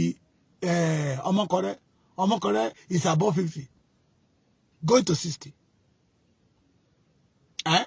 Kí ni èjì Dúpẹ́ Onítìrí is above 60. Ń tàn yín ni. Ẹ̀yin ọ̀dọ́ ó fẹ́ fi ayé yín rúgbó ni. Ó fẹ́ bà ti yín jẹ́ ni. Abatẹnijẹ́ ni Dúpẹ́ Onítìrí. Òbí ló kọ́ nìyẹn. Abatẹnijẹ́ yàgò lọ́nà mi yàgò. Yàgò lọ́nà mi yàgò. Àfikú pa ní yàgò lọ́nà mi o yàgò. Yàgò lọ́nà mi yàgò. Àyíkádàrá ẹni pọ̀ yàgò lọ́nà mi o. Ẹ wo ọmọ kékeré yẹn àánú ẹ̀ ló ṣe mí jù. Ló ti gba fọ́ọ̀mù. He want to become Air Force. Kó náà wọṣọ. Tẹ bá gbọ́ bọ́mọ yẹn ṣe ń sọ̀rọ̀. Young girl, mo mọ̀ pé kò tí ì pé 80 years, was intelligent. But Dúpẹ́ Onítìrí bà kádàrá ẹ̀ jẹ́. Àdúrà tí mò ń gbà ní pé kó rí ó yọ. Òun nìkan. Ọmọ yẹn àánú ẹ̀ ṣe mí gan. Bó ṣe ń sọ̀rọ̀ mo dẹ̀ ń sọ ẹkún pé ayé Dúpẹ́ Onítìrí ò ní dáa. Tó ń pa ìdílé onídìílé lẹ́kún. Ayé Dúpẹ́ Onítìrí ò ní dáa. Tó kọ́ ọmọ títí ẹ̀ sábẹ́ tí ń ti ọmọ ọlọ́mọ sí ẹnu ikú. Ayé Dúpẹ́ Onítìrí ò ní dáa. Tó ń domi àlàáfíà ayé àwọn kan rú. Tí Dúpẹ́ Onítìrí dúró gẹ́gẹ́ bí ẹja ńlá. Tó ń domi àlàáfíà ayé àwọn èèyàn rú. Ara wájú tó jèsí kòtò. Ó kọ́ ẹni tó ń bọ̀ lé lẹ́yìn lọ́gbọ́n ni o. Ọmọ mi bí wọ́n bá pè ẹ́ má ṣe gbọ́. Bó bá gbọ́ igbe ìjìnlẹ̀ lẹ́ni má ṣe dáhùn. Bí Àjàkáyé bá sọ pé òun fẹ́ fún ẹ ní mílíọ̀nù. Sọ wípé owó ò tẹ́ mi o. Ẹni tí ò tí ì kú ó lè jẹran tó jẹni lọ o. Báwo bá kú lẹ́ni iṣẹ́ òótọ́ ni Yorùbá máa ń sọ o. Ṣùgbọ́n tó bá torí 20,000, 100,000 tó gbọ́ ìpè Àjàkáyé, tó gbọ́ ìpè ìjìnlẹ̀, tó gbọ́ ìpè Dúpẹ́ Onítìrí, tó gbọ́ ìpè ìyá Kogi. Àánú ṣe mí, mo sọrí púpọ̀ ṣe. Yorùbá sọ wípé àbámọ̀ ní gbẹ̀yìn ọ̀rọ̀. Ìran aṣebí máa kábàámọ̀ gbẹ̀yìn ni. Ẹ jájọ wá wò. Àwọn tó ti mú látọjọ́ Saturday tó ń fi ẹ̀sùn ìfipágbàjọba táwọn náà wú ìwà ìfipágbàjọba, irú condition wo náà máa wà? Irú condition wo náà máa wà? Láti ọjọ́ Saturday yẹ ẹja bira wa léèrè ìgbésẹ̀ wo ni Dúpẹ́ Onítìrí ti gbé? Ṣé ilé ìtìdí ìjìnlẹ̀ sọ wípé tẹ́ ẹ bá fa àwọn ọmọ wa lẹ̀ á fi oyin ní 24 hours? Irọ́ náà pa jànùjànù ni wọ́n. Ìjìnlẹ̀ wà ní Turkey. Wọn kò yọjú lé o, kò lè wálé o. Ẹ̀yin wà nú lé ń bì báyìí. tẹ́ bá ti send 20,000 sí yín wọ́n á rán yín lọ sóko ikú. Stay away for them. Ẹ̀yin abiyamọ ẹ lọ àwọn ọmọ yín létí. Ìgbòho kọ́ ló rán wọn, bàbá Akíntóyè kọ́ ló rán wọn. Àwa ò bá ìjọba Nàìjíríà jà. Orílẹ̀-èdè wa la fẹ́ gbà ní ọ̀nà tó bófin àgbáyé mu. And we will achieve it. Ní ọ̀nà tó bófin àgbáyé mu. Yorùbá ní pé tẹni tí ń parọ́ ò bá mọ̀, ẹni tá ń parọ́ fún tí ò bá mọ̀, ẹni tí ń parọ́ gan mọ̀ pé irọ́ ló ń pa. Dúpẹ́ Onítìrí mọ̀ pé irọ́ ló ń pa fún yín. Ó mọ̀. Mo sọ nígbà tá bẹ̀rẹ̀ petition, ó ní tí petition yẹn bá ti pé 5 million kí ní gbogbo Yorùbá máa yọ̀. Ìgbà tó rí pé petition ti pé 1 million 2 million 3 million ó lọ sí 4 million ó ti pa. Àwọn tó gbọ́n jùlọ ní ọmọ Yorùbá ṣe síta pé láà ò lè ti kíní pa. Ó fẹ́ lọ gbé fígọ̀ ní ìjáde síta. Nígbà tí petition yẹn pé Ọlọ́run ò ní pa bàbá àròpọ̀ rẹ fún mi. Yóò máa pọ̀ nínú ọgbọ́n, yóò máa pọ̀ nínú ìmọ̀, yóò máa pọ̀ nínú òye, yóò máa pọ̀ ní tara ní tẹ̀mí. Bàbá yẹn ló béèrè question pé ẹ sọ fún wa wípé tí 5 million bá ti pé Yorùbá ti lọ, what next? Ó wèrè Dúpẹ́ Onítìrí, amukun mẹ́kọ, ọmọ ìrankíran, ọmọ olè olóṣó tọ́lọ́run ò dọ́lá mọ́ tó fẹ́ máa gbégbé ayé ọlá. Ó ní òun fi dín agbára Yorùbá wò ni. Ẹ kíyèsára ọmọ Yorùbá. Parọ́ oníyì ẹ̀tẹ̀ nígbẹ̀yìn. Ẹ má gbàgbé. Ẹ̀yin ìyá mi Adébọ́lá Àdùnní, mo fẹ́ ṣe fìlà mi padà. Májàsọ́lá wà, mo nílò ìrànlọ́wọ́ yín. Gbogbo ẹ̀yin ọmọ Yorùbá, mo fẹ́ ṣe fìlà yẹn kí n máa pín. Káwọn ènìyàn lè mọ̀ pé àwa yàtọ̀ sí Dúpẹ́ Onítìrí. Májàsọ́lá wà ní mo kọ sí fìlà yẹn lára. Ibi ìlú tí mo lọ lánàá wọ́n request fún èló ni mo ní rárá kìí ṣe títà. Àwa ò ń ṣe Dúpẹ́ Onítìrí. N táwa bá ti ṣe ọ̀fẹ́ ni. Mo ń fẹ́ ìrànlọ́wọ́ látọ̀dọ̀ yín. Mo fẹ́ ṣe fìlà yẹn kó pọ̀ síta. Any state, any town táwa bá ti dé, àwa fi ń polongo ìyìn rere Yorùbá ni. Májàsọ́lá lọ́lọ́run lò gẹ́gẹ́ bí ìmọ́lẹ̀ tó la ojú ọ̀pọ̀lọpọ̀ ọmọ Yorùbá. Májàsọ́lá ló jẹ́ kí irú àwa ilé mọ̀ pé we can fight for our right and thank God for the life of Koiki Media. God bless you. Ẹ kú ìsinmi ní. Àwa ò ní ìsinmi lórí ilẹ̀ wa. Àwọn ọ̀tá wa ni ò ní ìsinmi. Ẹ má gbàgbé ìṣubú ọ̀tá ilẹ̀ Yorùbá part 1.